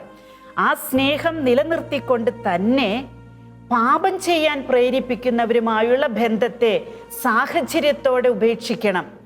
ഒരു വ്യക്തി ആ വ്യക്തിക്ക് അർഹതപ്പെട്ടതല്ലാത്ത സ്നേഹബന്ധങ്ങളിലേക്ക്, വ്യഭിചാരത്തിലേക്ക്, ജഡിക സുഖത്തിലേക്ക്, മനസ്സിനെ, ശരീരത്തെ നിയന്ത്രിക്കാൻ പറ്റാത്ത തരത്തിലുള്ള പാപ സാഹചര്യങ്ങളിലേക്ക് ചായ്ച്ചലുണ്ടെന്ന് മനസ്സിലാക്കിയിട്ട് പിശാച് വ്യക്തിബന്ധങ്ങളിലൂടെ തന്നെ പലരെയും കീഴ്പ്പെടുത്തി എടുക്കുന്നുണ്ട് പാപ സാഹചര്യങ്ങളിലേക്ക്, അവൻ്റെ അടിമകളാക്കിക്കൊണ്ട്. അങ്ങനെയുള്ളവർ ഇല്ലെന്ന് പറയേണ്ട, എനിക്ക് വ്യക്തമായിട്ട് അറിയാവുന്ന പല മക്കളുമുണ്ട്. ആ പാപത്തെ നിങ്ങൾ ഉപേക്ഷിക്കുന്നു എന്ന് പറഞ്ഞാലും പ്രിയ മക്കളെ, പാപ സാഹചര്യത്തെ ഉപേക്ഷിച്ചില്ലെങ്കിൽ, ആ സുഖം നിങ്ങൾ അനുഭവിക്കാനുള്ള ലാഞ്ചന നിങ്ങളുടെ മനസ്സിലുണ്ടായിട്ട് പാപം ഉപേക്ഷിക്കുന്നു എന്ന് അധരം കൊണ്ട് പറഞ്ഞിട്ട് യാതൊരു കാര്യമില്ല. പരിശുദ്ധ അമ്മ പറയുന്നു, പാപത്തെ സാഹചര്യങ്ങളോടെ ഉപേക്ഷിക്കുക.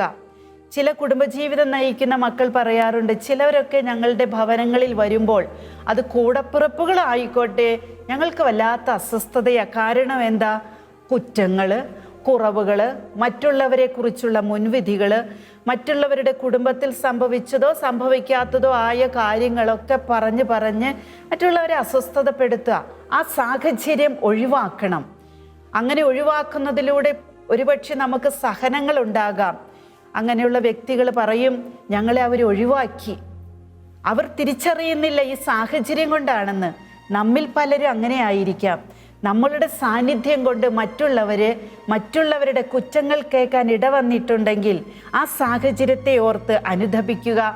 മേലാൽ ഇനി ഒരിക്കൽ പോലും ജീവിതം കർത്താവിൻ്റെ സന്നിധിയിൽ സ്വർഗത്തിൽ സമർപ്പിക്കുന്ന സമയം വരെയും ഒരു കുടുംബത്തെക്കുറിച്ചും ഒരു വ്യക്തിയെക്കുറിച്ചും ഒരു സാഹചര്യത്തെക്കുറിച്ചും ഒരൊറ്റ ആളോട് പോലും കുറ്റം പറയില്ല എന്ന് പ്രതിജ്ഞയെടുക്കുമ്പോൾ, അങ്ങനെയുള്ള സാഹചര്യത്തെ ബോധപൂർവം ഒഴിവാക്കുമ്പോൾ, പ്രിയ ദൈവ പൈതലേ, നീ യേശുവിലേക്ക് ഉയരുകയാണ്. നിന്റെ സ്വഭാവത്തിൽ നിനക്കുള്ള ആ ഒരു ദുർഗുണമുണ്ടല്ലോ, അത് നിന്നിൽ നിന്ന് പറിച്ചെടുത്ത് കളയുമ്പോൾ കുറച്ചൊക്കെ വിഷമങ്ങൾ ഉണ്ടാകും. സാരമില്ല, അത് നന്മയ്ക്കാണ്, നിനക്ക് അനുഗ്രഹമാണ്, നിന്റെ കുടുംബത്തിന് അനുഗ്രഹമാണ്, ഈ ലോകത്തിന് നീ ഒരു അനുഗ്രഹമായി മാറുകയാണ്. അതുകൊണ്ട് ജഡത്തിൻ്റെ പാപത്തിലേക്കുള്ള സാഹചര്യം ഉപേക്ഷിക്കണം. അർഹതപ്പെട്ടത് നീ അനുഭവിച്ചോ, അർഹതപ്പെടാത്തത് അനുഭവിക്കുന്നുവെങ്കിൽ, ഒരു ഭാര്യ ഉണ്ടായിരിക്കെ മറ്റ് സ്ത്രീയുമായിട്ട് പാപം ചെയ്യുന്ന വ്യക്തിയാണെങ്കിൽ, ഒരു ഭർത്താവ് ഉണ്ടായിരിക്കെ വേറൊരു പുരുഷനുമായിട്ട് പാപം ചെയ്യുന്ന വ്യക്തിയാണെങ്കിൽ, ആ സാഹചര്യത്തെ നീ ഒഴിവാക്കിയേ പറ്റൂ. അത് നിനക്ക് മാത്രമേ പറ്റൂ.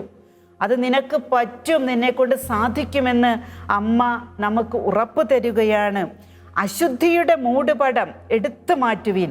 നിന്റെ ആത്മാവിനെ അശുദ്ധിയുടെ മൂടുപടത്തിൽ പൊതിഞ്ഞു വെച്ചിട്ട് നീ വിശുദ്ധിയുടെ മൂടുപടം ധരിച്ച് ലോകത്ത് പ്രത്യക്ഷപ്പെട്ടിട്ട് നിനക്ക് ഒരു അനുഗ്രഹവും ലഭിക്കാനില്ല. നീ അനുഗ്രഹീതനാണ്, അനുഗ്രഹീതയാണ് എന്നൊക്കെ ഒരുപക്ഷെ ചിന്തിച്ചേക്കാം. കാരണന്മാരായിട്ട് പൂർവ്വപിതാക്കന്മാരൊക്കെ ആയിട്ട് തന്നിട്ടുള്ള വിശ്വാസത്തിൻ്റെ ഒരു മുതൽക്കൂട്ടുണ്ടായിരിക്കാം, പേരുണ്ടായിരിക്കാം, പെരുമയുണ്ടായിരിക്കാം, പ്രശസ്തി ഉണ്ടായിരിക്കാം, പണമുണ്ടായിരിക്കാം. ഇതെല്ലാം ക്ഷണികമാണ്.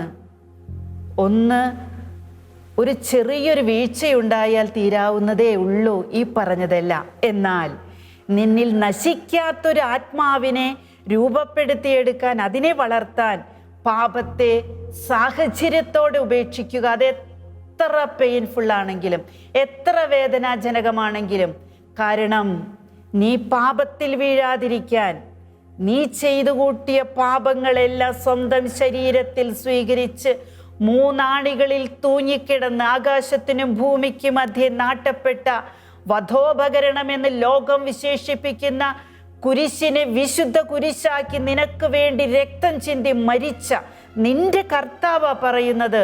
നിന്റെ വേദനകൾ ഏറ്റെടുത്തവനാ പറയുന്നത്. നീ പാപത്തെ അതിൻ്റെ സാഹചര്യത്തോട് ഉപേക്ഷിക്ക്. നീ യേശുവിലേക്ക് അടുക്കുകയാണ് കുഞ്ഞേ. അല്ലെങ്കിൽ നീ അങ്ങനെ ചെയ്തില്ലെങ്കിൽ നാശം നിങ്ങളുടെ മേൽ ആഞ്ഞു പതിക്കും. ഇതൊരു ശാപമായിട്ടല്ല അമ്മ പറയുന്നത്. നാം വിളിച്ചു വരുത്തുന്ന നാശത്തിൻ്റെ വഴികളെക്കുറിച്ച് നമ്മുടെ അമ്മയ്ക്ക് പറയാനുണ്ട് പ്രിയപ്പെട്ടവരെ. അമ്മ പറയുക, നാശം ലോകമക്കൾ വിളിച്ചു വരുത്തുന്ന വഴിയാണ് പാപം. ആ പാപം എന്ന് പറയുന്നത് പാപബോധമില്ലാത്തത് കൊണ്ടാണ്. അതാണ് ഈ ലോകത്തിൻ്റെ ഏറ്റവും വലിയ രോഗം. അമ്മ പറയുന്നു, അതികഠിനമായ ദുരിതങ്ങളിലൂടെ നിങ്ങൾക്ക് കടന്നു പോകേണ്ടി വരും. അതികഠിനമായ ദുരിതങ്ങൾ, മുമ്പൊരിക്കലും കേട്ടിട്ടില്ലാത്ത വിധം ഭയാനകമായ ശിക്ഷ ഈ ലോകത്തിൽ സംഭവിച്ചാലേ രക്ഷ കൈവരൂ എന്ന ഘട്ടത്തിലേക്കാണ് നിങ്ങൾ അടുത്തുകൊണ്ടിരിക്കുന്നത്. പരിശുദ്ധ അമ്മ 1998 ഓഗസ്റ്റ് 15 പറഞ്ഞതാണ് കേട്ടോ ഈ സന്ദേശം. മുമ്പൊരിക്കലും കേട്ടിട്ടില്ലാത്ത വിധം. മുമ്പൊക്കെ യുദ്ധങ്ങളുണ്ടായിട്ടുണ്ട്, പകർച്ചവ്യാധികളുണ്ടായിട്ടുണ്ട്, രോഗങ്ങളുണ്ടായിട്ടുണ്ട്, ക്രിസ്തീയ പീഡനങ്ങൾ ഉണ്ടായിട്ടുണ്ട്, പലതരത്തിലും മനുഷ്യൻ ക്ലേശങ്ങളിലൂടെ കടന്നുപോയിട്ടുണ്ട്. എന്നാൽ അമ്മ പറയുന്നു, മുമ്പ് ഒരിക്കലും കേട്ടിട്ടില്ലാത്ത വിധം ഭയാനകമായ ശിക്ഷയാണോ ഇത് എന്ന് ഈ ലോകമക്കൾ ചിന്തിക്കുന്ന സംഭവം അടുത്തു വന്നുകൊണ്ടിരിക്കുന്നു. അങ്ങനെ സംഭവിച്ചാലേ രക്ഷ കൈവരൂ എന്ന് ചിന്തിക്കുന്ന ഒരു കാലഘട്ടം അടുത്തു വന്നുകൊണ്ടിരിക്കുന്നു എന്ന് 98 അമ്മ പറഞ്ഞു. അതല്ലേ നമ്മൾ ഇന്ന് അനുഭവിച്ചു കൊണ്ടിരിക്കുന്നത്. നമുക്കാർക്കും ഒഴിവ് കഴിവില്ല. നമ്മൾ ആരും മറ്റുള്ളവരെ പഴിചാരിയിട്ട് കുറ്റം വിധിച്ചിട്ട് വിശുദ്ധരായിട്ട് മാറി നിൽക്കാൻ എനിക്കോ ഈ ലോകത്തിലെ ആർക്കും പറ്റില്ല. കാരണം ചെറിയ മണൽത്തരികളാണ് കുന്നുകൂടുമ്പോൾ മണൽത്തിട്ടകളായിട്ട് രൂപപ്പെടുന്നത്. നമ്മൾ ചിന്തിക്കുക, എൻ്റെ ജീവിതം കൊണ്ട് ഞാൻ ആരെയും ദ്രോഹിക്കുന്നില്ല, മറ്റുള്ളവരാ കുറ്റം ചെയ്യുന്നത്. ആ ചിന്ത തന്നെ തെറ്റ. ചെറിയൊരു മണൽത്തരിയ. അങ്ങനെ കൊച്ചു കൊച്ചു പാപങ്ങളിലൂടെ, ഒരു കള്ളം പറച്ചിലിലൂടെ, ഒരു ദുർവ്യാഖ്യാനത്തിലൂടെ, ഒരു നുണ പറയുന്നതിലൂടെ, മറ്റുള്ളവരെ വിധിക്കുന്നതിലൂടെ, ക്ഷമിക്കാത്തതിലൂടെ, പോർവിളി നടത്തുന്നതിലൂടെ, മറ്റുള്ളവരെ സ്നേഹിക്കാത്തതിലൂടെ, വൈരാഗ്യത്തിലൂടെ, വിദ്വേഷത്തിലൂടെ, കളവിലൂടെ, വഞ്ചനയിലൂടെ, ആത്മഹത്യയിലൂടെ, അങ്ങനെ ചെറുത് എന്ന് നമ്മൾ കരുതുന്ന ചെറിയ മണൽത്തരികളെല്ലാം കൂട്ടിവെച്ചിട്ട് അത് വലിയൊരു മണൽത്തിട്ടയായി മാറി അതിൻ്റെ മേലെ നമ്മൾ ഇരിക്കുമ്പോൾ എനിക്കോ നിങ്ങൾക്കോ ഇതിൽ നിന്ന് ഒഴിവ് കഴിവില്ല. പ്രിയപ്പെട്ടവരെ, നമുക്ക് ചിന്തിക്കാം, ദൈവമേ, ഈ അനുഭവിക്കുന്ന ശിക്ഷ എന്ന് പറയുമ്പോൾ അങ്ങനെ ശിക്ഷ ലഭിച്ചാലേ രക്ഷ കൈവരൂ എന്ന ഘട്ടത്തിലേക്കാണ് എത്തിയിരിക്കുന്നത് എന്ന് മനുഷ്യൻ ചിന്തിക്കുന്ന ഈ കാലഘട്ടത്തെക്കുറിച്ച് പറയുമ്പോഴാണ് ഞാൻ അങ്ങനെ സൂചിപ്പിക്കുന്നത്. നമുക്ക് അനുതപിക്കാം, നമുക്ക് പ്രായശ്ചിത്തം ചെയ്യാം, ത്യാഗങ്ങൾ സമർപ്പിക്കാം, നമുക്ക് പ്രാർത്ഥിക്കാം. മാതാവിൻ സന്ദേശങ്ങൾ മാനവരോടായി കേഴുന്നു. പാപവഴികളുപേക്ഷിപ്പിൻ, പാപിക്കായി പ്രാർത്ഥിപ്പിൻ. മാതാവിൻ സന്ദേശങ്ങൾ മാനവരോടായി കേഴുന്നു. പാപവഴികളുപേക്ഷിപ്പിൻ, പാപിക്കായി പ്രാർത്ഥിപ്പിൻ.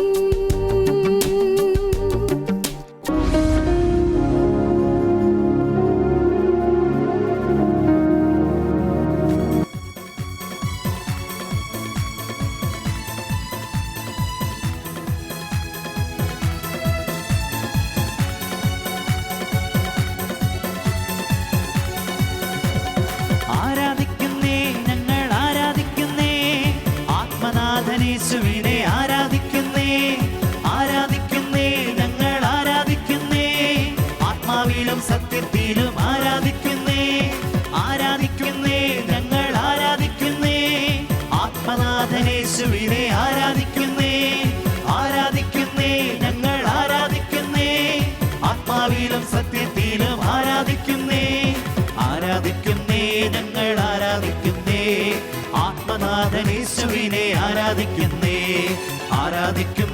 ഞങ്ങൾ ആരാധിക്കുന്നേ, ആത്മാവിലും സത്യത്തിലും. കൈയടിച്ച് പാടിക്കേ, കൈയടിച്ച്. നിങ്ങൾ എവിടെയായാലും ശരി, സന്തോഷത്താൽ സ്വന്തം മക്കൾ ആരാധിക്കുന്നു. സ്വർഗം മുഴുവൻ സന്തോഷിക്കട്ടെ, സ്വർഗവാസികൾ സന്തോഷിക്കട്ടെ, പരിശുദ്ധാത്മാവ് സന്തോഷിക്കട്ടെ. നീ ദൈവത്തെ നിന്ദിച്ചതിന് പരിഹാരമായി ദൈവം സന്തോഷിക്കട്ടെ. നിന്റെ അധരങ്ങളിൽ നിന്ന് സ്തുതിപ്പുയരട്ടെ. ഈശോയേ, രണ്ടു കൈകളും ഉയർത്തിപ്പിടിച്ചുകൊണ്ട് മകനെ, നീ വിശ്വാസത്തോടുകൂടി നിന്റെ രണ്ട് കൈകളും ഉയർത്തിപ്പിടിച്ചുകൊണ്ട് സ്വർഗവാസികളോട് ചേർന്ന് ആരാധന നടത്തൂ. സാധിക്കുമെങ്കിൽ നിനക്കൊന്ന് മുട്ടുമേൽ നിൽക്കൂ. ഒരു ഏതാനും സമയത്തേക്ക്, ഒരു 20 മിനിറ്റ് നേരത്തേക്ക് മുട്ടുമേൽ നിൽക്കൂ. അഭിഷേകം ഒഴുകട്ടെ. ദൈവമേ, നീ പരിശുദ്ധനാകുന്നു. നീ ഞങ്ങൾക്ക് വേണ്ടി പീഡകൾ സഹിച്ചതിനെ ഓർത്ത് നന്ദി പറയുന്നു. പൊൾമുടി ഏറ്റതിനെ ഓർത്ത്, രക്തം ചിന്തി മരിച്ചതിനെ ഓർത്ത്, അത് സത്യമാണെന്ന് ഞങ്ങൾക്ക് വിശ്വാസം തന്നതിനെ ഓർത്ത്, ബുദ്ധിയിൽ നിന്നും ഹൃദയത്തിലേക്ക് നീ ഇറങ്ങി വസിക്കുന്നതിനെ ഓർത്തുണ്ട്.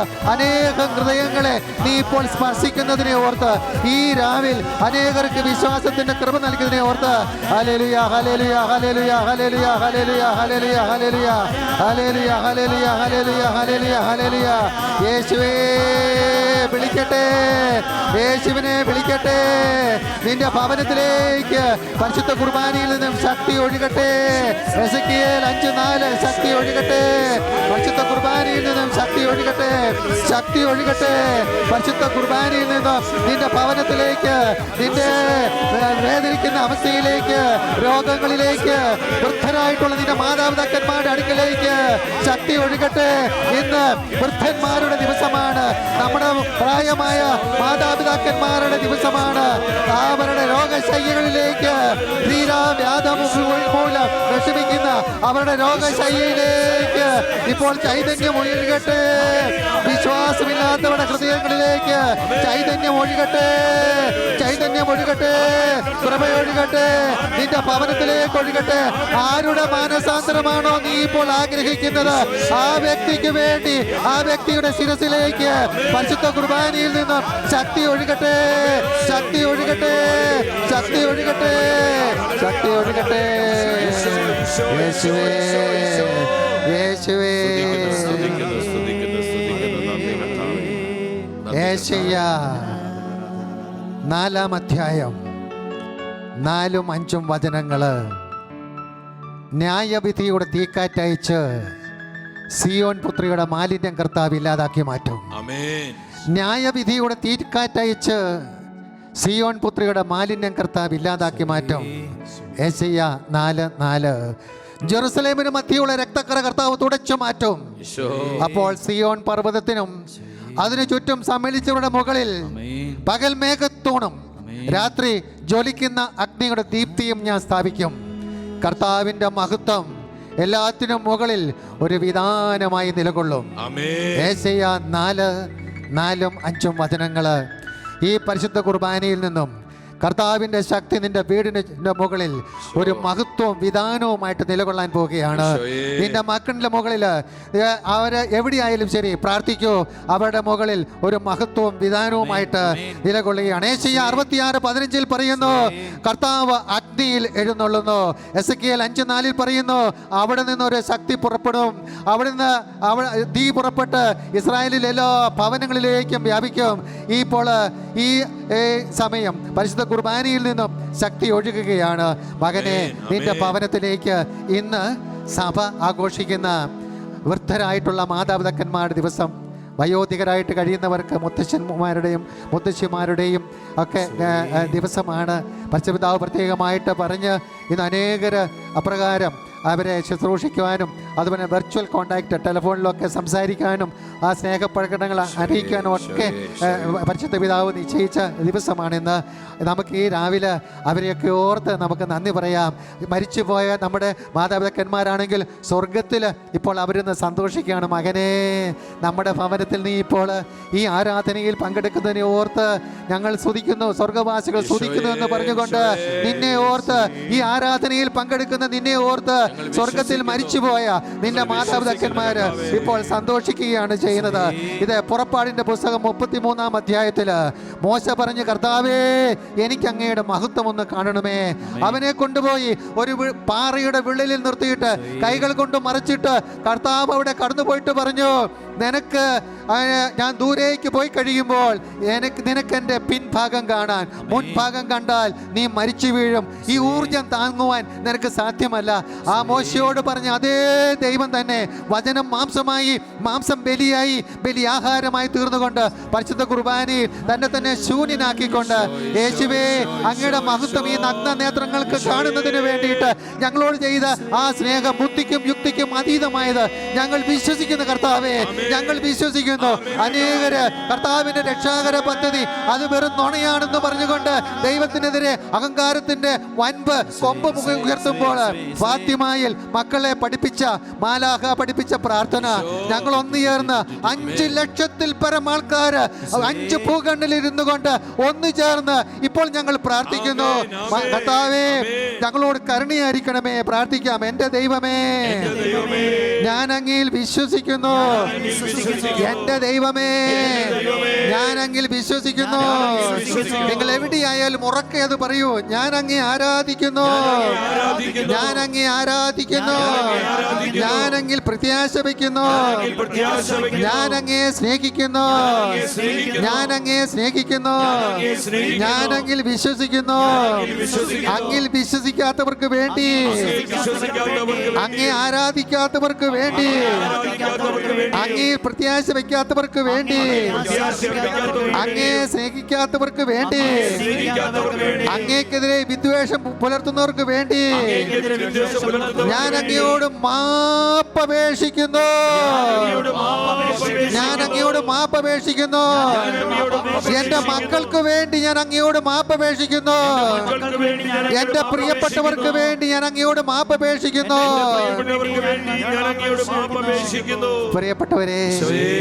പ്രിയപ്പെട്ടവരെ, വിശുദ്ധ അഗസ്തീൻ പറഞ്ഞു, ഗ്രഹിക്കുവാൻ വേണ്ടി വിശ്വസിക്കൂ, വിശ്വസിക്കുവാൻ വേണ്ടി നീ ഗ്രഹിക്കൂ എന്ന്.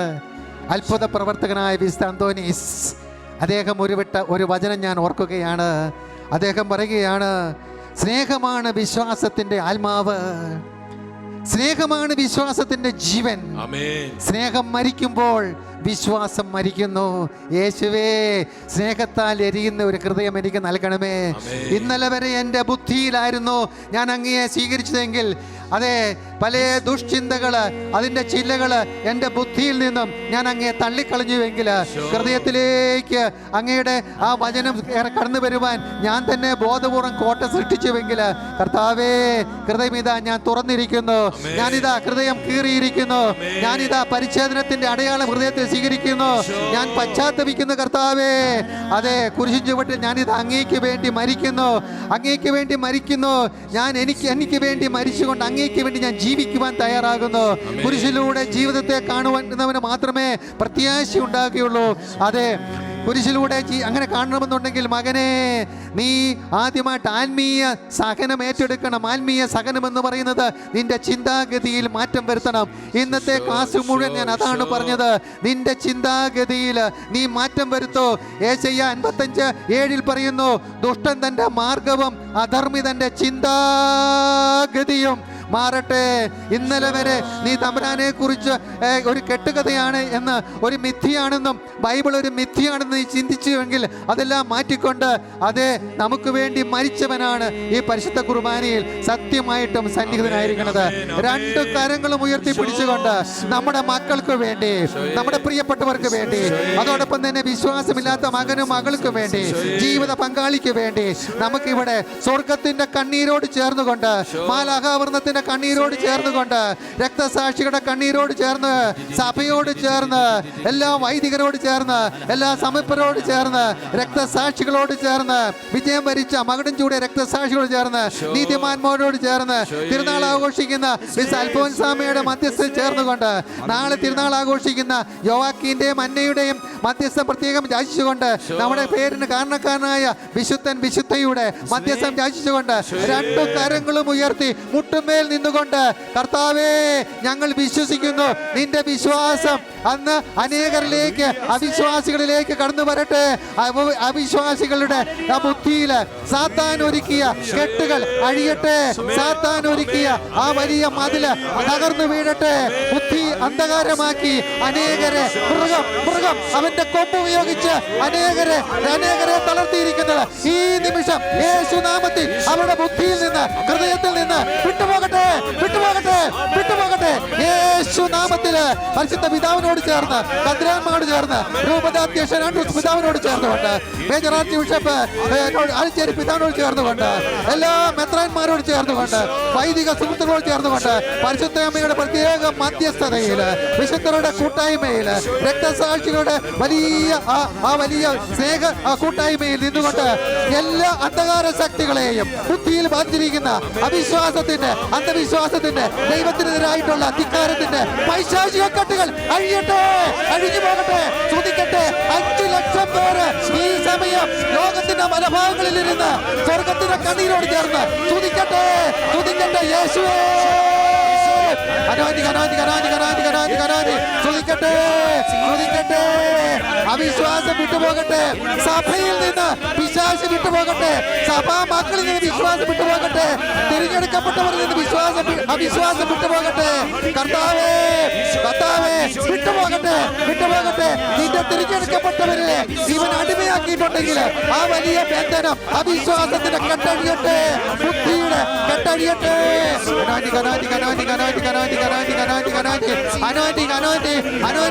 പരിശുദ്ധ കുർബാനയിൽ നിന്നും തീ ഇറങ്ങട്ടെ, കത്തിച്ചാമ്പലായി തീരട്ടെ.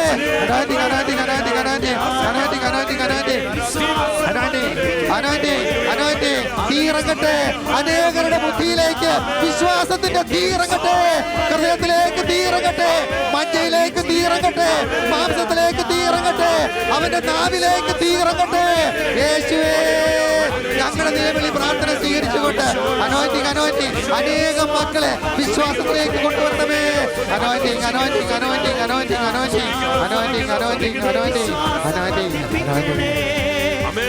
ചിറകിൻ മറവിലാണ് ഞാൻ, എന്റെ വിശ്വാസം വർദ്ധിപ്പിക്കണേ. ചിറകിൻ മറവിലാണ് ഞാൻ, എന്റെ വിശ്വാസം വർദ്ധിപ്പിക്കണേ. രക്ഷാകര പദ്ധതിയിൽ കണ്ണും പൂട്ടി വിശ്വസിക്കുവാനായിട്ടുള്ള കൃപയുടെ അഭിഷേകം നൽകണമേ. ഒരിക്കൽ പോലും ഞങ്ങളുടെ ബുദ്ധിയിൽ അവിശ്വാസത്തിന്റെ കെട്ടുവരരുതേ. യേശുവേ, യേശുവേ, യേശുവേ, യേശുവേ, യേശുവേ. കണ്ണീരോടുകൂടി പ്രാർത്ഥിക്കുന്നവരുടെ കണ്ണീരുകൾ കാണണമേ. അനേകം യുവതി യുവാക്കന്മാരെ തിരികെ കൊണ്ടുവരണമേ. അവിശ്വാസത്തിന്റെ കെട്ടുകളിൽ വിഷമിക്കുന്ന മക്കളെ ഓർത്ത് സങ്കടപ്പെടുന്ന മാതാപിതാക്കന്മാരുടെ കണ്ണീർ നീ തുടയ്ക്കണമേ. വിശ്വാസത്തിലേക്ക് അവരെ കൊണ്ടുവരണമേ.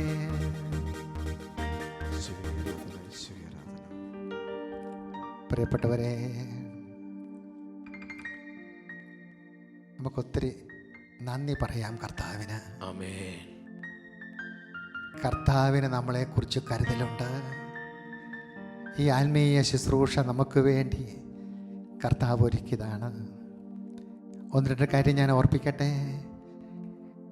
26ാമത്തെ ദിവസമാണ്.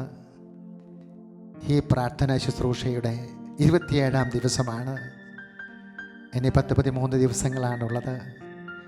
തുറന്നുള്ള ദിവസങ്ങളിൽ ഈ ശുശ്രൂഷയിൽ നിങ്ങൾ പങ്കെടുക്കണമേ എന്ന് ഞാൻ ഓർപ്പിക്കുകയാണ്. ഇത് വില കൊടുത്ത ശുശ്രൂഷയാണ്. അതുകൊണ്ട് അതിന് വലിയ ദൂരവ്യാപകമായ അനുഗ്രഹം ഈശോ തരും, ഉറപ്പാണ്. ഞാൻ 2ാമത്തെ പ്രാവശ്യവും ഈ ആത്മീയ പ്രതലത്തിൽ വന്നത് ഇത് പ്രഖ്യാപിക്കുവാനായിട്ടാണ്. ഇത് കർത്താവ് ഒരുക്കിയ ഒരു വലിയ ശുശ്രൂഷയാണ്. മാതാവിൻ്റെ സ്വരമാണ്, യേശുവിൻ്റെ ആഗ്രഹമാണ്. അതുകൊണ്ട് തുടർന്നുള്ള 13 ദിവസങ്ങളിലും നിങ്ങൾ പങ്കെടുക്കണമേ എന്ന് പ്രത്യേകമായിട്ട് ഓർപ്പിക്കുകയാണ്. ഷെഖേന, ഇത് കാലഘട്ടത്തിന് വേണ്ടിയിട്ട് ഈശോ ഒരുക്കിയ ഒരു വലിയ അനുഗ്രഹമാണ്. ഞാൻ എടുത്തു പറയുകയുണ്ടായി. ഞാൻ കണ്ട 2 കമ്പിയും പ്രാവും അത് ഷെഖേന തന്നെയാണ്. വാർത്താ ചാനലിനോട് കൂടി ഇനിയും പ്രിയപ്പെട്ടവരെ, പത്രമാസികളുടെയൊക്കെ പ്രസക്തി നിൽക്കും. ഇനിയും വാർത്ത സഭയുടെ ശബ്ദമായിട്ട് ഇത് മാറും. അതുകൊണ്ട് പ്രാർത്ഥിക്കാം നമുക്ക്.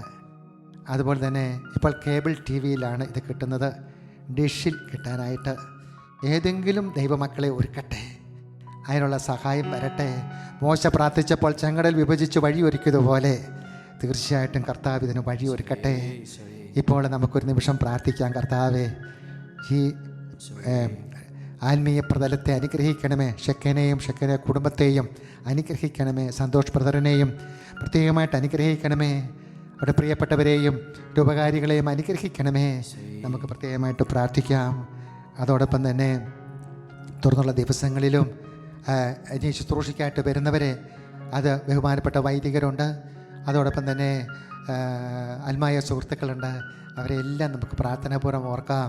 ഈ വേദിയിൽ അവർ ഈശോയുടെ കാര്യങ്ങൾ സംസാരിക്കട്ടെ. നമുക്ക് സമാപന ആശീർവാദം സ്വീകരിക്കാം.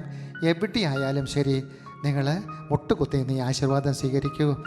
ഈശോ അവിടെ വരും, ഈശോ അവിടെ വരും, നിങ്ങളെ സ്പർശിക്കും, അനുഗ്രഹിക്കും. നമുക്ക് ആരാധനയുടെ സമാപന ആശീർവാദത്തിലേക്ക് പ്രവേശിക്കാം. പരിശുദ്ധ ശരീരത്താലും വിലയേറിയ രക്തത്താലും പാപത്തിൻ കറകളിൽ നിന്നും മർത്യനു നീ മോചനമേകി. സകലേശ ദിവ്യകടാക്ഷം തൂകണമേ വത്സലസുതരിൽ നിർമ്മലരായി ജീവിച്ചിടുവാൻ ചിന്തണമേ ദിവ്യവരങ്ങൾ.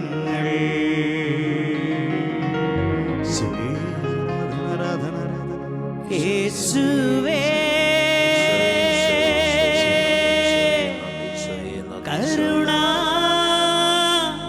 കരുണാമയനേ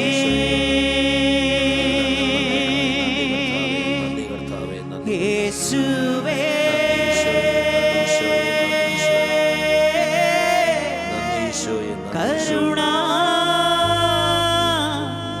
കരുണാമയനേ.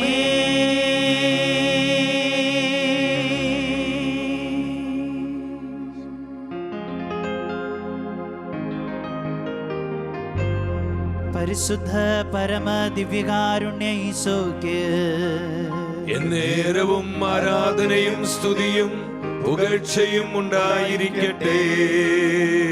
പരിശുദ്ധ പരമ ദിവ്യകാരുണ്യ ഈശോയ്ക്ക് എന്നേരവും ആരാധനയും സ്തുതിയും പുകഴ്ചയും ഉണ്ടായിരിക്കട്ടെ. നിത്യസ്തുതിക്ക് യോഗ്യനായ പരിശുദ്ധ പരമ ദിവ്യകാരുണ്യ ഈശോയ്ക്ക് എന്നേരവും ആരാധനയും സ്തുതിയും പുകഴ്ചയും ഉണ്ടായിരിക്കട്ടെ. സ്വർഗത്തിന്റെ നിലവിളിക്ക് ഉത്തരമായി നിത്യനാശത്തിലേക്ക് പോകുന്ന ആത്മാക്കളെ യേശുവിനായി നേടുവാൻ, സഹനങ്ങൾ കാഴ്ചവെച്ച് പരിത്യാഗമെടുത്ത് പ്രാർത്ഥിക്കുവാൻ സമർപ്പണമുള്ള വ്യക്തികൾ, നിങ്ങളുടെ പേരും അഡ്രസ്സും ഫോൺ നമ്പറും, നിങ്ങൾ ഈ ദിനങ്ങളിൽ ചെയ്യുവാൻ ആഗ്രഹിക്കുന്ന പരിത്യാഗ പ്രവൃത്തികൾ ഏതെല്ലാം എന്നതും വാട്സപ്പിലൂടെയോ ഇമെയിലിലൂടെയോ ഞങ്ങളെ അറിയിക്കുക. WhatsApp number 9456178411. Email shekinaprayerbank@gmail.com.